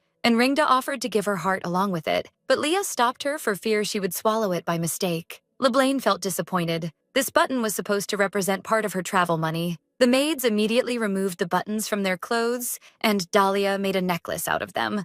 Dahlia told Leah that the lady wouldn't be able to eat it now. Leah agreed. LeBlanc rejoiced. If she sold high-quality buttons like these, they would fetch her a lot of money. From a distance, the maids were watching the arrival of Duke Terramore with members of the Senate, wondering about the reason for their visit this time. LeBlanc wondered about Terramore's identity and felt afraid when she saw him. Leah ordered the curtains to be closed so they wouldn't glimpse her, for fear the Senate might decide to subject her to bloodline education as they had done with the young lords. Additionally, his eyes struck terror into her soul. Leah asked her if they would go to eat. LeBlanc was surprised that they didn't eat here. She explained that meals are usually taken in the rooms, and that the Duke is always busy and settles for a quick meal in his office. LeBlanc wondered why, and told herself she would find out when they went. But LeBlanc felt she had seen that old man somewhere before and wondered where. When she entered the dining room, she gave an enthusiastic greeting, but she was surprised by the presence of 2 other people at the table. They were the Duke's sons. The Duke called her by her name, then carried her and placed her on his lap. The Duke introduced her to his 2 sons, Henry and Isaac. LeBlanc noticed they possessed the same silver hair and blue eyes, but their temperaments were completely opposite. But one thing was certain, they were miniature versions of the Duke. She had heard that the eldest son was studying at an external academy, so she concluded he hadn't come. Then the Duke introduced her to them, saying, "And this is LeBlanc." Henry welcomed her with a warm smile, saying he looked forward to working with her. As for Isaac, he seemed large for his age. LeBlanc felt jealous. She was growing slowly. Additionally, these 2 had climbed to the top of the pyramid without relying on family support. The second son, Henry, became a talent controlling the empire's money flow at a young age, and for this achievement became the head of a branch of the family in his early 20s. LeBlanc remembered that Duke Amity did not like him, describing him as a fox who fattens himself by circumventing the law. As for the third son, Isaac, he possessed an extraordinary talent in martial arts and would in the future become one of the 4 knights representing the empire. She remembered how Duke Valois spoke of him with disdain, describing him as a violent bully. These distinguished young lords would later be called Mina's Knights, Mina's brothers, or Mina's guardians, for they were like siblings to her. For this reason, when she was accused of trying to kill Mina, she was extremely grateful that she never collided with them, for they would have torn her to pieces if they had seen her. Even until the moment of her death, whenever the name of Doubled Sons was mentioned, her heart would shrink in her chest. But she tried to calm herself. They are not Mina's Knights now. All she had to do was make sure not to act annoyingly, and she wouldn't have to tremble as before. She decided to leave a good impression. They are the young masters of the house, so she greeted them with an innocent smile. Henry smiled, so she felt relieved. Perhaps they could get along after all, but she noticed they were completely different from how they were in the dining hall. Isaac scowled at her as soon as he entered the room, and Henry was cold and distant. Suddenly, Isaac asked her in a sharp tone if she knew how to eat carrots. She replied in the affirmative, confused. He shouted at her, wondering if she was a rabbit. LeBlanc believed Isaac had just called her a fool, and wondered what Henry was doing as he continued writing something on a piece of paper. She approached him and found that he was writing things difficult to understand, even though she had lived much longer than him. He asked if she had something to say. She told him she wanted to see the map. Isaac accused his brother of trying to embezzle money again, but Henry corrected him, saying the correct term was making a fortune. LeBlanc wondered to herself how a child could know about large sums of money. Henry explained that internal and external affairs were gradually becoming unstable, and at times like these, iron must be bought. but Isaac interrupted him enthusiastically, saying he knew the answer. When war breaks out, the price of iron used in making weapons rises. Henry considered this an immature answer. Isaac protested that it was correct, but Henry explained to him that this was the way merchants thought. When war breaks out, nobles are forced to donate iron to the state, so gold is better at such times, as currency loses its value during war. LeBlanc felt as if she had entered a strange world, children knowing such matters. No wonder they didn't react much when she mentioned the unannounced tax audit. Isaac interrupted her thoughts by shouting in her face. He threatened her that he would kill her if she looked at him with disdain for not knowing about gold. LeBlanc denied it, reminding him that he knew about iron too. Isaac smiled and warned her against vanity just because she was the child of fate, as he was a strong child too. Henry looked at him with disdain. Henry commented coldly that war shows no mercy or emotion, and this is the doubled way. Doubled shows no mercy even to blood relatives, neither parents nor children, so someone not related to them by blood would be in greater danger. LeBlanc didn't understand a word of what they were saying. She had eaten little because she felt uncomfortable eating on the Duke's lap, but she heard Henry muttering that he hoped their greed wouldn't shorten their lives. Despite her confusion, she realized she had to answer. For children who answer well are loved. So she answered him in the affirmative, enthusiastically.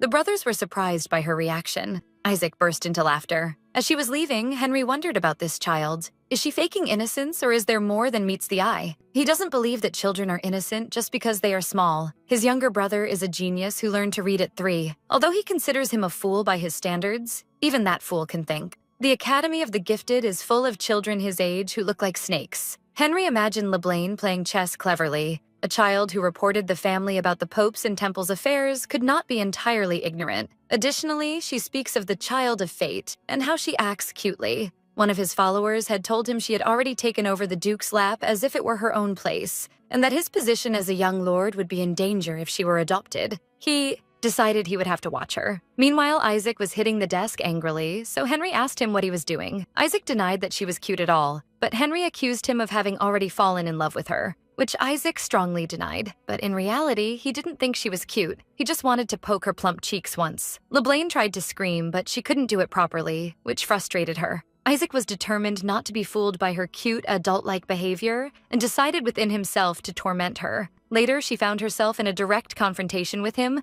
and wondered in confusion why he was acting this way. Silence and hesitation filled the place, and LeBlanc felt she had to do something to break this awkward situation. So she gathered her courage and offered him her money pouch in an attempt to break the ice. But he completely misunderstood her and angrily warned her not to covet a position that wasn't hers, threatening her. Henry was watching the situation from afar, wondering what that child was doing. Henry realized that Isaac was making a fatal mistake. For the moment he threatened her, he would inevitably be the loser. Suddenly, Isaac summoned a piece of bread, announcing that he was going to do something very scary, which was that he would eat all this bread himself in front of her. Henry looked at them with disdain, wondering to himself if they were fools. LeBlanc reacted dramatically to the situation, accusing him of brutality because he would eat all the bread himself and not share it with her. But in reality, she was thinking that if he got hungry while watching her eat, she might not think like an adult and might pull his hair. And if she did that, she would definitely be kicked out. She decided not to be greedy, and Isaac surprised her by praising her, considering her a good girl, but she kindly asked him to give her some of the bread. He asked in surprise if she wanted some from him, and she nodded her head in confirmation. So he replied that he couldn't resist and would give her half of it. Happiness overwhelmed LeBlanc as she tasted the bread, for it tasted exceptionally sweet and delicious, to the point that she felt like dancing. Isaac was watching her enjoy the food,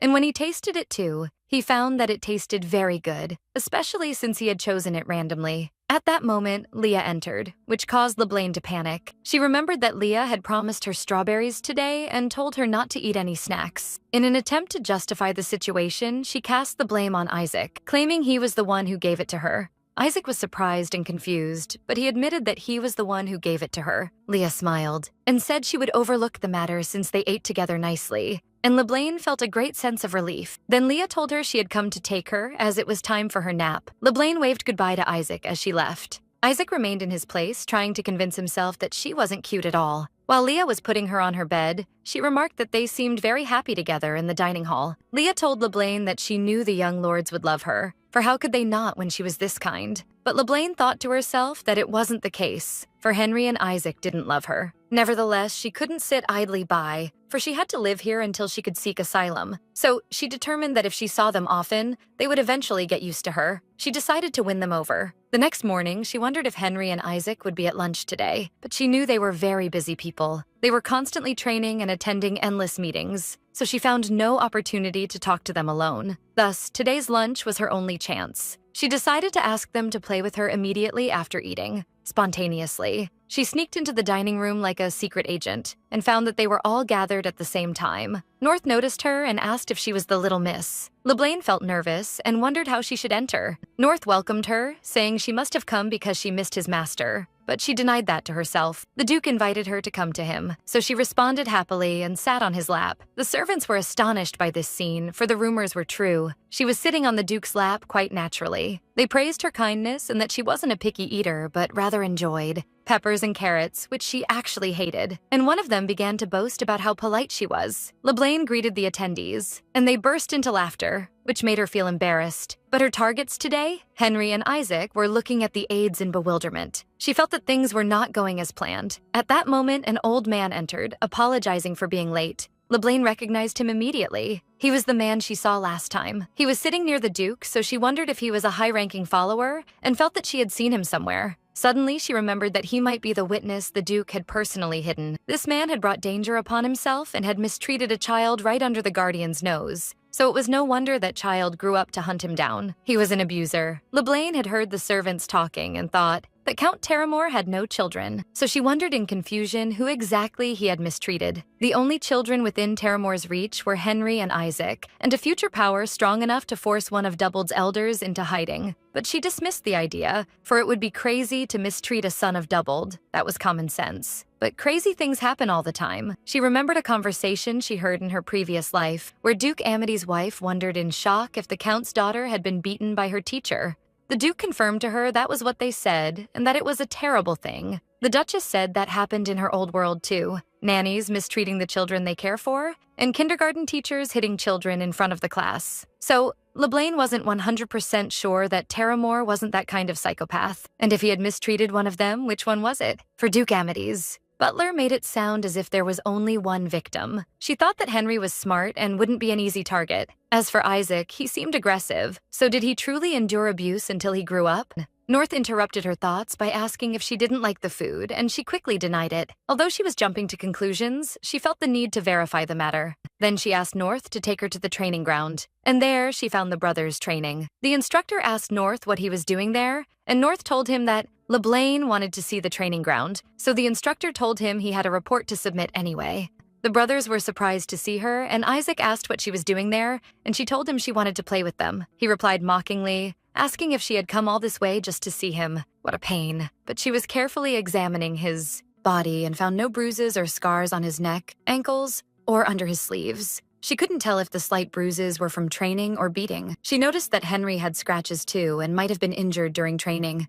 She decided to move closer for a thorough look, but she suddenly tripped. Henry caught her before she fell. She thanked him, and he replied for her not to mind it. Even though he was smiling, his eyes were telling her to stay away. Nevertheless, she didn't think he was a bad boy. He was cold, but not overly hostile. Isaac interrupted the scene, saying she couldn't even walk properly, calling her a fool as he hit the ground hard.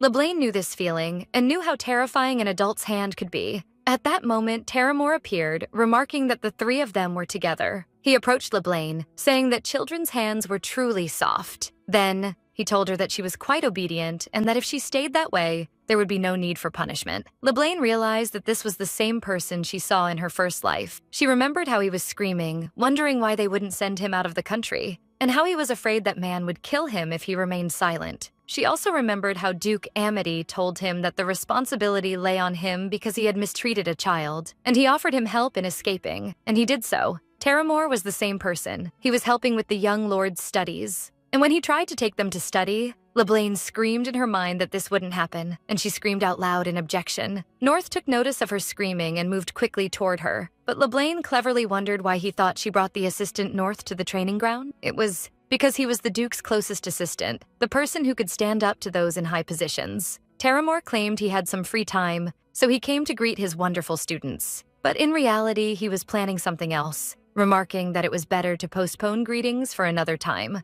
Then he left the place. One of the assistants remarked that Terramore would take over the education of the young lords again this time, and that this must be the influence of the Council of Elders. While the assistants were talking, LeBlanc was thinking that she must now find the child Terramore had mistreated. She realized there was no need to search, for fear always shows itself. It was Henry, and on the training ground, the match resumed. LeBlanc wondered what she should do now. She thought about telling the Duke, but she had no evidence. He could simply claim that any bruises or wounds occurred during training, and if she spoke without evidence, she would seem like the strange one. It was better for Henry to say it himself, but the fact that he hadn't spoken until now meant he was hiding it. She wondered why someone as smart as Henry would hide something like this. Suddenly, she noticed something strange. Isaac was using aura, an aura used only by the elite, even among the Holy Temple Knights. To use an aura at this age, his opponent immediately surrendered, but Isaac replied coldly that there was no such thing as surrender. If you lose in a clash, you die. The man screamed in terror after managing to dodge the attack at the last moment. Isaac pounced on his opponent forcefully, determined to end the fight this time.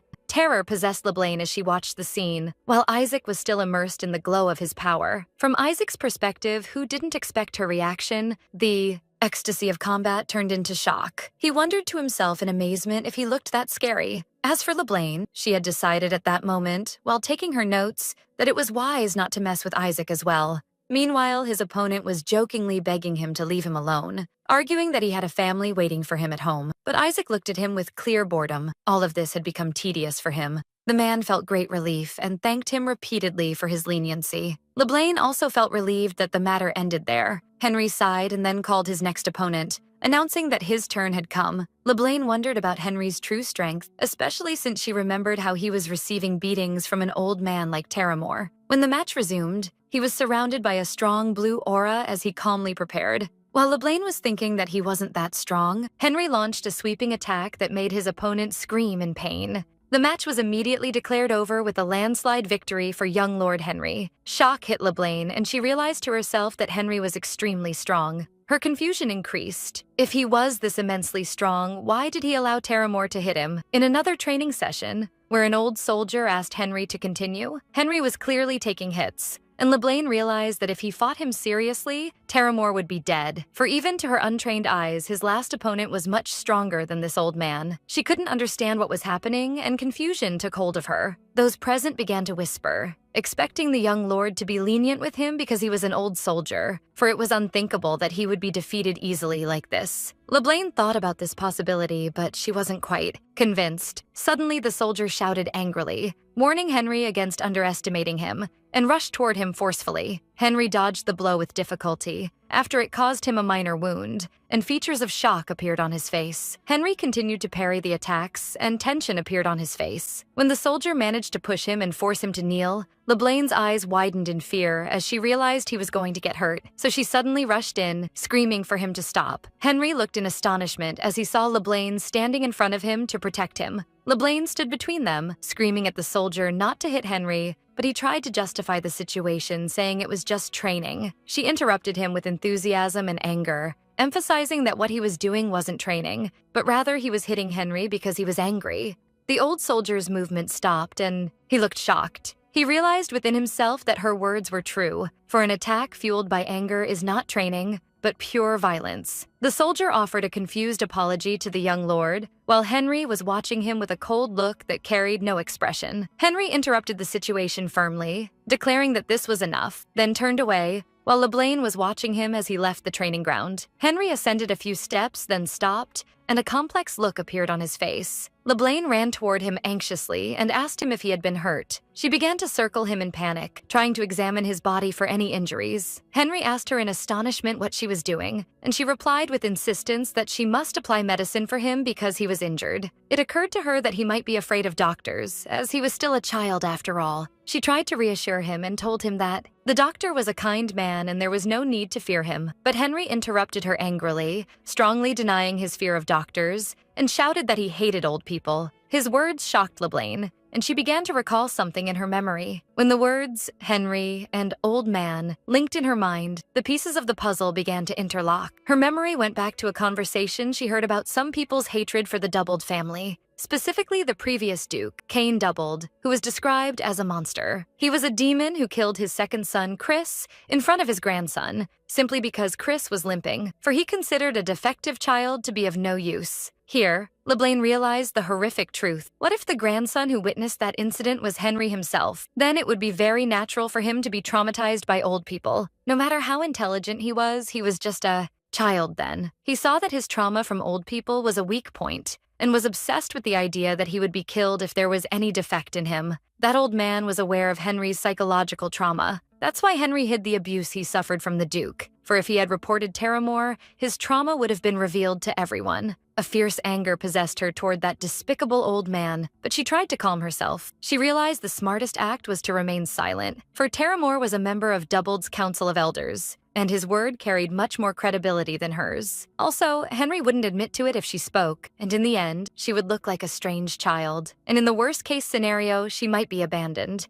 but she couldn't ignore the matter. She realized that this was the worst part of being in a child's body. Her conscience couldn't leave her alone, so she stepped toward Henry and patted his head gently. He looked at her in astonishment, asking what she was doing. She smiled and told him she would protect him. Henry looked at her in surprise. Then LeBlanc thought to herself that she had no choice but to protect him. But in exchange for this protection, all he had to do was not disturb her during her stay with them. A cunning smile appeared on LeBlanc's face. She had determined to show him the wisdom of her fourth life and teach him a lesson he wouldn't forget. LeBlanc was sitting with Leah in a field full of violet flowers, and when Leah asked her if she loved her, LeBlanc answered innocently that they were beautiful. LeBlanc looked at Leah's watch, realizing that the time was nearing 4 in the afternoon. LeBlanc realized that that person she was waiting for would arrive soon. Then she pretended to feel cold, so Leah suggested they go inside the palace. But LeBlanc refused, announcing that she would make a flower wreath to give to Leah. Happiness and warm feelings overwhelmed Leah's heart from this innocent gesture. But in her heart, LeBlanc was planning something else, for she hoped she would be able to leave Leah behind. She looked toward the gate, where she saw the guards who would ensure her safety, so she confirmed that her plan was proceeding as it should. Leah offered to bring her a coat and a blanket to warm her, and LeBlanc agreed immediately. While Leah was heading back to the castle, LeBlanc remained alone in the garden. She smiled cunningly. After deciding to discipline Terramore for Henry's sake, she had to start with the first step. She recalled yesterday when North found her in front of the Duke's office and asked her why she was there. She answered him with a bright smile that she wanted to see the Duke. The aide admitted her to the office, announcing to the Duke the arrival of the child. The Duke carried her and placed her on his lap, asking what she was planning by coming here, and joked if she loved him that much. So she confirmed it to him, but her true goal was gathering information. She listened to the Duke's conversation with his assistant, where he asked about the progress in the proposal to establish a new advisory body. LeBlanc realized that if she stayed close to the Duke, she would be able to obtain information about Terramore. The Duke asked if there were any vacancies among the elders, and the assistant answered that they were watching each other,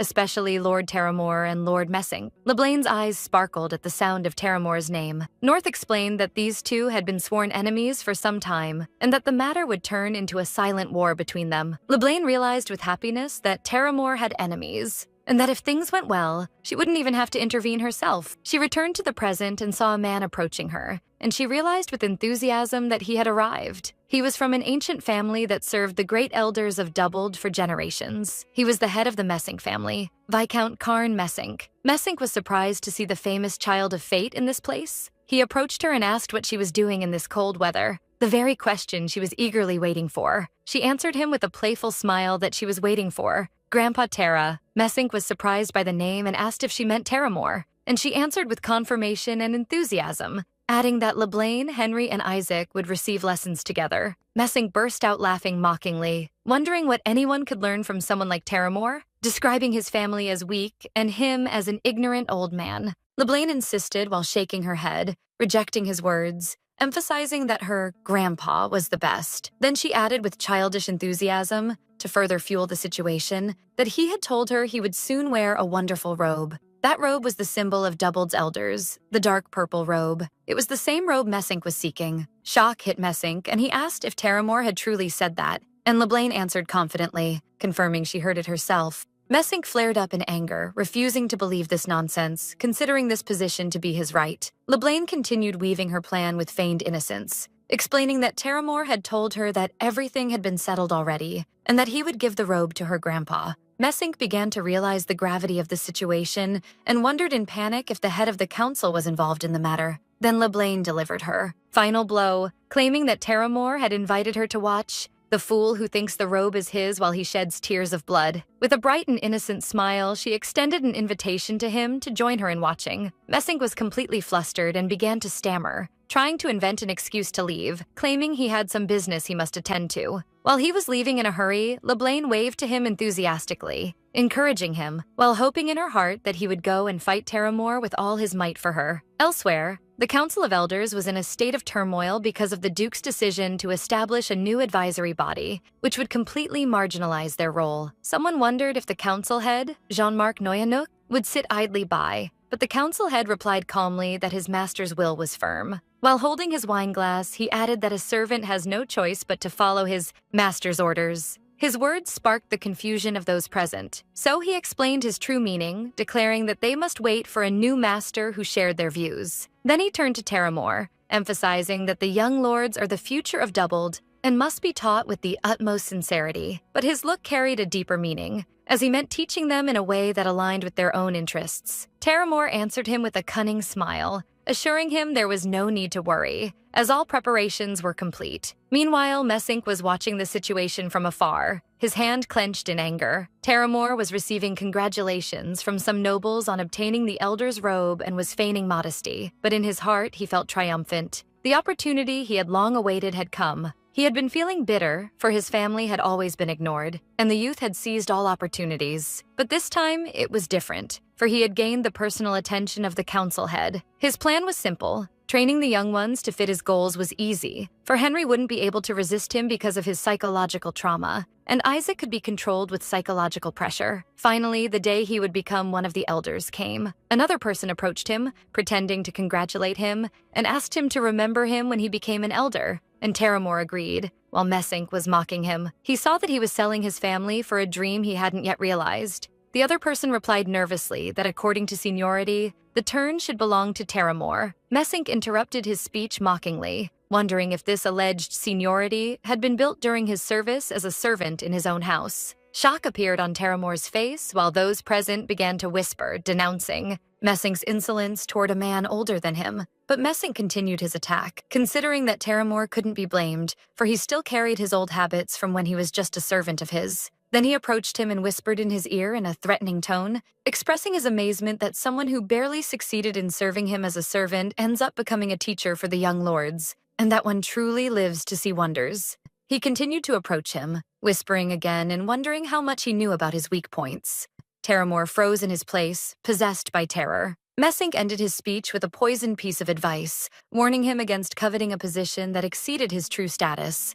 Anger flared in Terramore's chest, and he vowed to himself that he would tear him apart and kill him. Meanwhile, LeBlanc was watching the scene from afar and had decided to see how far things would go. The conflict was raging between the followers of both Terramore and Messink, as Messink's team insisted that they couldn't entrust the future of Doubled to a teacher of questionable status and demanded a reconsideration of the appointment. The atmosphere was extremely tense. Messink smiled to himself. As expected of someone who became a candidate for the position of elder at such an early age, he truly knows how to play dirty games. He was manipulating public opinion, claiming that the education of the main house had always been entrusted to families that served as servants for more than 5 generations. He was also exploiting school and regional ties. If his late father knew that someone like Terramore would become an elder, he would rise from his grave. He provided another argument, claiming that since Terramore took over, young Lord Isaac's grades had dropped by 1.2%, and based on that, Terramore was absolutely unacceptable. Those present began to be convinced that Duke Messink would be a much better choice. LeBlanc felt very satisfied. She was happy to stir up this fight, as all eyes were now directed toward Terramore. With Messink's desperate attempt to exploit any weak point, Terramore wouldn't be able to approach Henry unless he was a fool. She hoped the two would collide and end up in a whirlpool of legal cases. The maids noticed her good mood and wondered why. Sisso claimed that the reason was her knowing she had brought her a new rocking horse, but the other interrupted her, emphasizing that the reason was the 3,000-piece puzzle she had brought. while Siso insisted that the child would love the rocking horse more. So they decided to compete, and one of them vowed that if she lost, she would pluck out her eyes and play with them. While the maids were fighting, LeBlanc was pretending to enjoy her time. Later, she saw Isaac, who asked her if she was a normal child. She approached him and asked him where he was going, and he replied that he was headed to the training ground, and she asked him if he was also going there. He answered her with a boastful smile, explaining that his brother was retaking a test, but he had answered everything correctly, so he finished quickly. Astonishment hit LeBlanc as she remembered how the servants used to talk in her previous life. They used to say that Isaac was outstanding, of course, but when it came to intelligence, Henry was far superior. Suddenly, she rushed toward the place where Henry was and heard the screams of the maids as they called her. She realized the truth immediately. It was impossible for Henry to fail a test that Isaac passed. They had intentionally left Henry behind, and it was clear who the perpetrator was. She ran quickly while screaming, only to find Terramore scolding Henry, who was kneeling before him. LeBlanc realized her initial assumption was wrong. She thought they were using violence as a means to brainwash and control Henry, but the truth was uglier than that. At that moment, Terramore approached her with a smirk and asked her in a mocking tone what brought her here during lesson time. LeBlanc looked at him with contempt and replied coldly that it wasn't lesson time, and that Henry had been beaten. Terramore laughed, considering what she said to be dangerous, and wondered mockingly how he could dare to hit a young lord. But LeBlanc confronted him firmly, emphasizing that she had seen everything with her own eyes. Terramore tried to deny the matter, claiming he hadn't done anything like that, but added in a wicked tone that if something of the sort had happened, it would have just been loving discipline. LeBlanc then realized his sick reality. He enjoys venting his inferiority complex as a commoner on a noble child. While he was asking her not to interrupt the lesson, LeBlanc quickly grabbed a pen from the desk and stabbed his hand without hesitation. He screamed in pain and blood splattered everywhere. Terramore grabbed his hand while screaming in her face, wondering about her audacity and how she dared do that.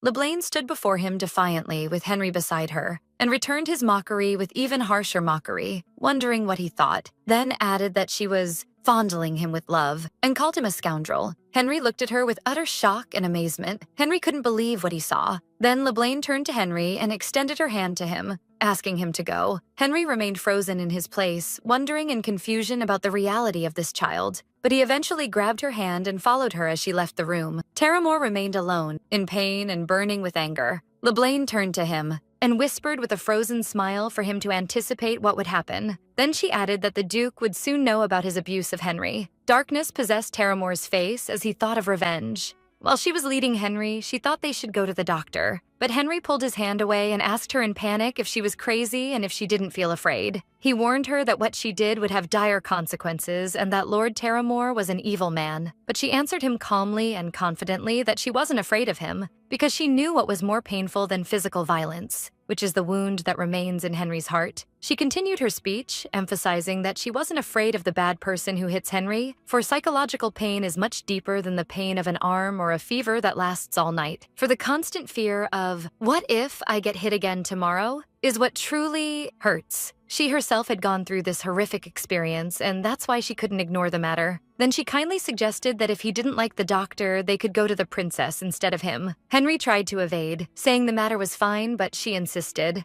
If the child is in pain, it is not allowed. He pulled his hand away forcefully again, asking her not to interfere in his affairs and warning her against telling anyone what happened today. Henry stood before her for a moment, then turned to leave, still reeling from the shock. As for Terramore, he left the place fuming with rage, cursing the damn girl who had ruined everything. He tried to justify his actions by claiming he was merely disciplining Henry gently, but he couldn't stop thinking about that child, wondering how a 4-year-old could speak that way. Her gaze carried a dominant presence and a strength unbefitting of a child. In his imagination, she had transformed from the child of fate into a true demon. He concluded that the temple must have sent them a devil, for it was impossible for a child of such cunning to be the true child of fate. Despite this, he refused to surrender, defiantly questioning how he could lose to her. Determined to preempt any further moves, he headed straight to Duke Doubled's office and knocked on the door to announce his presence. However, he was taken aback by the Duke's angry reaction, as the Duke indignantly demanded to know how Lord Terramore could do such a thing. Panic seized Terramore's heart, believing that someone had already informed the Duke that he had assaulted Henry. Terramore tried to salvage the situation, pleading with the Duke to listen to him first,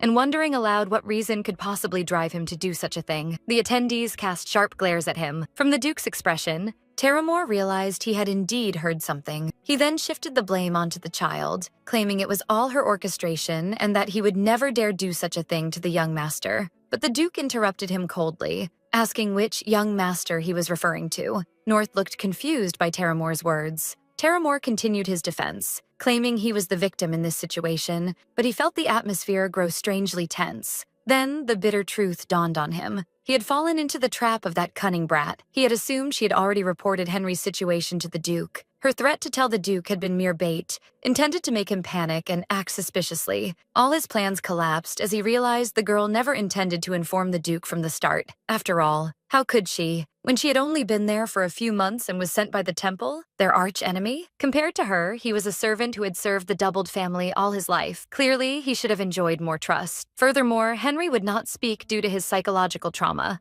and no one would believe her even if she confessed. She had successfully made him look suspicious and drawn unwanted attention toward him. North interrupted him, saying they were originally discussing how he had shouted at the child over a trivial mistake, but it seemed there was more to it. Another added that without an underlying reason, he wouldn't have acted so suspiciously. Terramore finally realized he had been played. North declared the matter extremely suspicious, questioning how Terramore dared to fabricate such excuses. He demanded an investigation, asserting that until his innocence was proven, he could not be entrusted with teaching the young masters. Terramore looked to the Duke for help, but found only a cold, indifferent gaze. Terramore left the Duke's office burning with rage, cursing his luck. After everything had been going smoothly, it had all turned upside down. He turned suddenly to find Leblin standing behind him, and his anger flared as he pointed his finger at her, screaming. But Leblin met his rage with a sly smile, further infuriating him as he called her a damned brat. He threatened that he would not stay silent about what she had done, but she looked at him with feigned innocence, asking what he could possibly do. He continued his threats, declaring he would expose her true nature to everyone, that she was nothing but a demon sent by the temple. However, she responded in a deliberate, childish tone, calling him a foolish grandpa. With a cunning grin, she pointed out that he had admitted with his own mouth that he was hiding something, wondering who would believe him now that he had exposed himself. In that moment, Terramore realized that because of his reckless behavior, he had lost the trust of both the Duke and the Council of Elders. Even if he tried to reveal her truth, he would be dismissed as a liar. He completely lost control of his nerves and lunged at her, shouting obscenities. But she let him grab her hand with a playful smile, mockingly asking how he knew her nickname was bitch. Then her features shifted into a threatening glare, clarifying that she bites when provoked. This left Terramore in a state of deep shock and terror. She glared sharply at his hand and ordered him to let go, threatening that she might break his other hand as well. She concluded that he had underestimated her for being a mere child, while he stared at her in a daze of defeat. Her memory drifted back to her past life when she was just a beggar roaming the back alleys. Because of that, the threats of a spoiled noble like him didn't shake her at all. What followed was a commotion even greater than the first, with voices rising to demand the suspension of Terramore's duties. One of the elders confronted the chairman of the council, ordering him out immediately. An official decision was issued to suspend Austin Terramore until the investigation was complete, forcing him to bow in shame. With this decision, the path seemed paved for Lord Messink to become the new elder,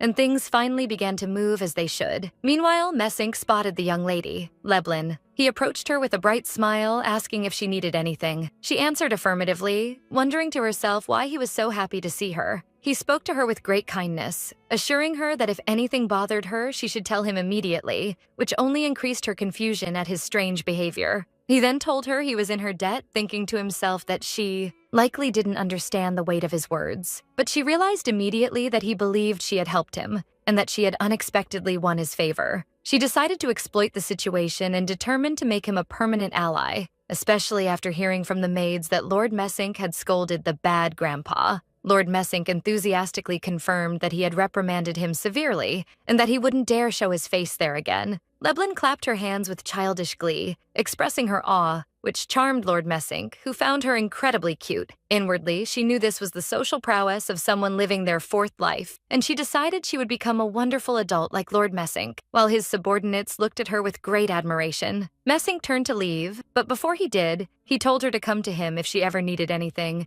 leaving Leblin with a triumphant smile. Happiness washed over her, and she felt her relationship with Messink had strengthened. He and his followers bid her farewell, apologizing that they had a meeting to attend. After they left, she decided it was time to check on Henry. She crept cautiously toward his room, fearing he might be angry if she disturbed him again, so she decided to just take a quick peek. But as soon as she opened the door, someone grabbed her from behind and asked what she was doing, making her scream in fright. It was Henry and Isaac. Isaac mockingly asked if she was spying on them. She denied it quickly, claiming she was only looking. Isaac didn't see the difference between the two. Leblin was conflicted. If she told Henry she came to check on him, he might get angry again. But at the same time, she couldn't stop herself from coming. She recalled a conversation she overheard among the maids, saying that Terramore would come to the castle today for the investigation. Although the young masters denied being harmed, the maids were worried. What was to stop a madman from doing it again? Thus, she resolved not to let him get near Henry again. But Isaac interrupted her thoughts mockingly, concluding she was there because of the rumors spreading. She realized then that Isaac wasn't stupid.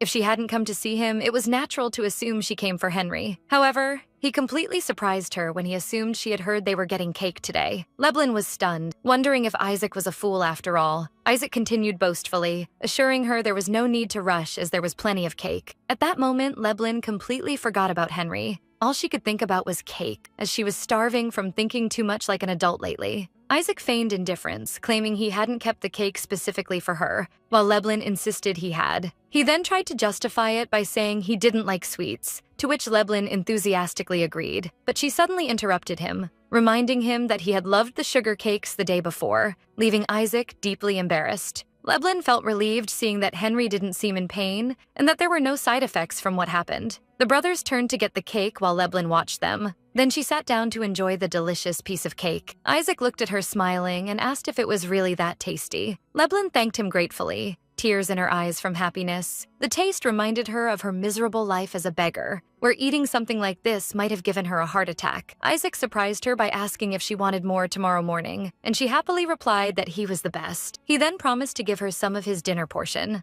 as well, making her even more excited as she called him wonderful. He didn't stop there, promising her even more the next day. She looked at him with deep appreciation, and in her eyes he seemed to glow. Henry commented that it wasn't that big of a deal, while Leblin thought to herself that anyone who gives her cake is a good person. Isaac and Henry continued to watch Leblin enjoy the cake with pure joy. However, this peaceful moment was soon interrupted by the arrival of the maids, who were peeking from behind the door, laughing softly. Later, while the brothers were studying, Henry was writing with concentration while Leblin struggled with sleepiness. Henry noticed her fatigue and advised her to go to bed. But Leblin, watching from a distance, rejected the idea. She knew Terramore could appear at any moment, and she had to protect Henry.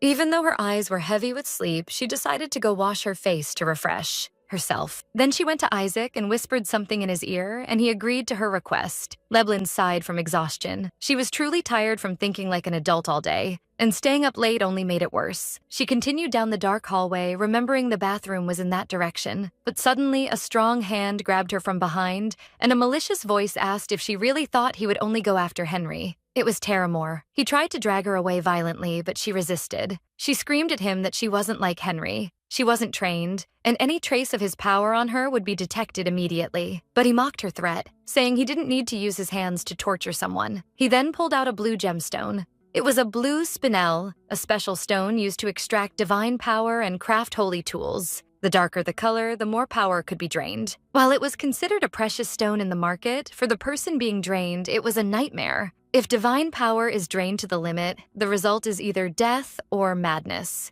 Terror seized her. In that moment, she preferred death and moving to another life over going insane. As for Terramore, he was in a state of delirium. He had lost his position as a teacher and been abandoned by the chairman, all because of her. She realized he had completely lost his mind and tried to back away while threatening to scream. But he mocked her, challenging her to scream and questioning which would be faster, the arrival of help or the extraction of her divine power. At the moment he was about to touch her with the stone, a powerful voice commanded him to leave her alone. It was Henry who intervened, striking Terramore's hand with force. Leblin was shocked. She knew Henry suffered from psychological trauma and didn't think he could stand up to Terramore. Henry grabbed Terramore's arm, but the latter pushed him away violently. He then grabbed him by his clothes, calling him trash. In a sudden move, Leblin rushed forward to protect him, screaming at Terramore not to dare touch Henry. Suddenly, the room door shattered. Duke Doubled appeared, surrounded by an aura of power and fury. Panic struck Terramore as he wondered how the Duke got there. Leblin mocked him in her mind, wondering if he really thought she would wander around alone after provoking him so much. She had asked Isaac to bring the Duke. She hadn't stayed awake this late just to protect Henry. She had predicted he would come after her in the dead of night. This was the end for Terramore.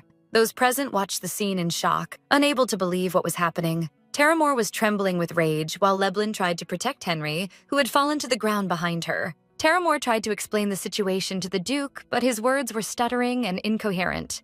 The Duke unleashed his power, making Terramore scream in pain and terror. Meanwhile, Messink was cursing to himself. He realized a subordinate of the council had mistreated a direct heir of the family. This was a major incident that could bring down the entire council, but he knew they wouldn't give up easily. In the worst-case scenario, a civil war might break out. The Duke called out to Henry, who looked at him tensely. He then asked him to tell him what happened himself. Henry tried to evade, claiming it wasn't worth mentioning, but the Duke interrupted him firmly, asserting that the judgment in this matter belonged to him alone. Terramore flared up in anger, screaming that it was all a misunderstanding and he would explain. But in a sudden move, the Duke used his magical power to attack him again, causing him to scream in pain. Leblin herself was shocked, realizing this was a non-verbal magic activation, wondering if such a thing was truly possible. She looked at the Duke with admiration, realizing what he did was truly amazing. Henry dismissed the matter as trivial, but the Duke confronted him angrily, asking how he could describe violence as trivial. Henry explained to the Duke that he had planned to observe Terramore's ridiculous behavior for longer. The Duke concluded that Henry wanted to say he would exploit Terramore's weakness once he became a member of the Senate. He then added in an icy tone that he hated liars, especially if the liar was his own son. He called Henry's name again, appearing deeply enraged.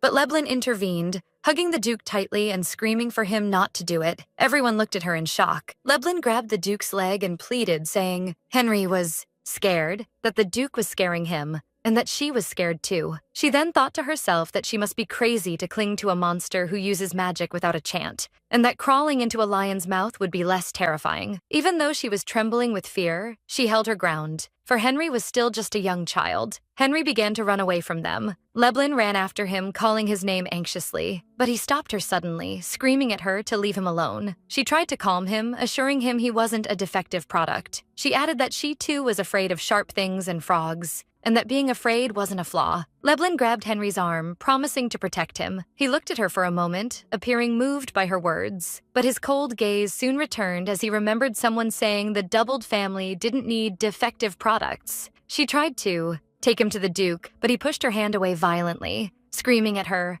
asking who had asked her to do that. He continued shouting, asking who she thought she was to interfere in his business, and if she really thought they were real siblings just because she was adopted. He then added harsh words, stating that no one considers an orphan who doesn't share a single drop of blood as a family member. Finally, he ordered her to get out of his sight. His words struck Leblin with profound shock, leaving her standing alone as he left the place.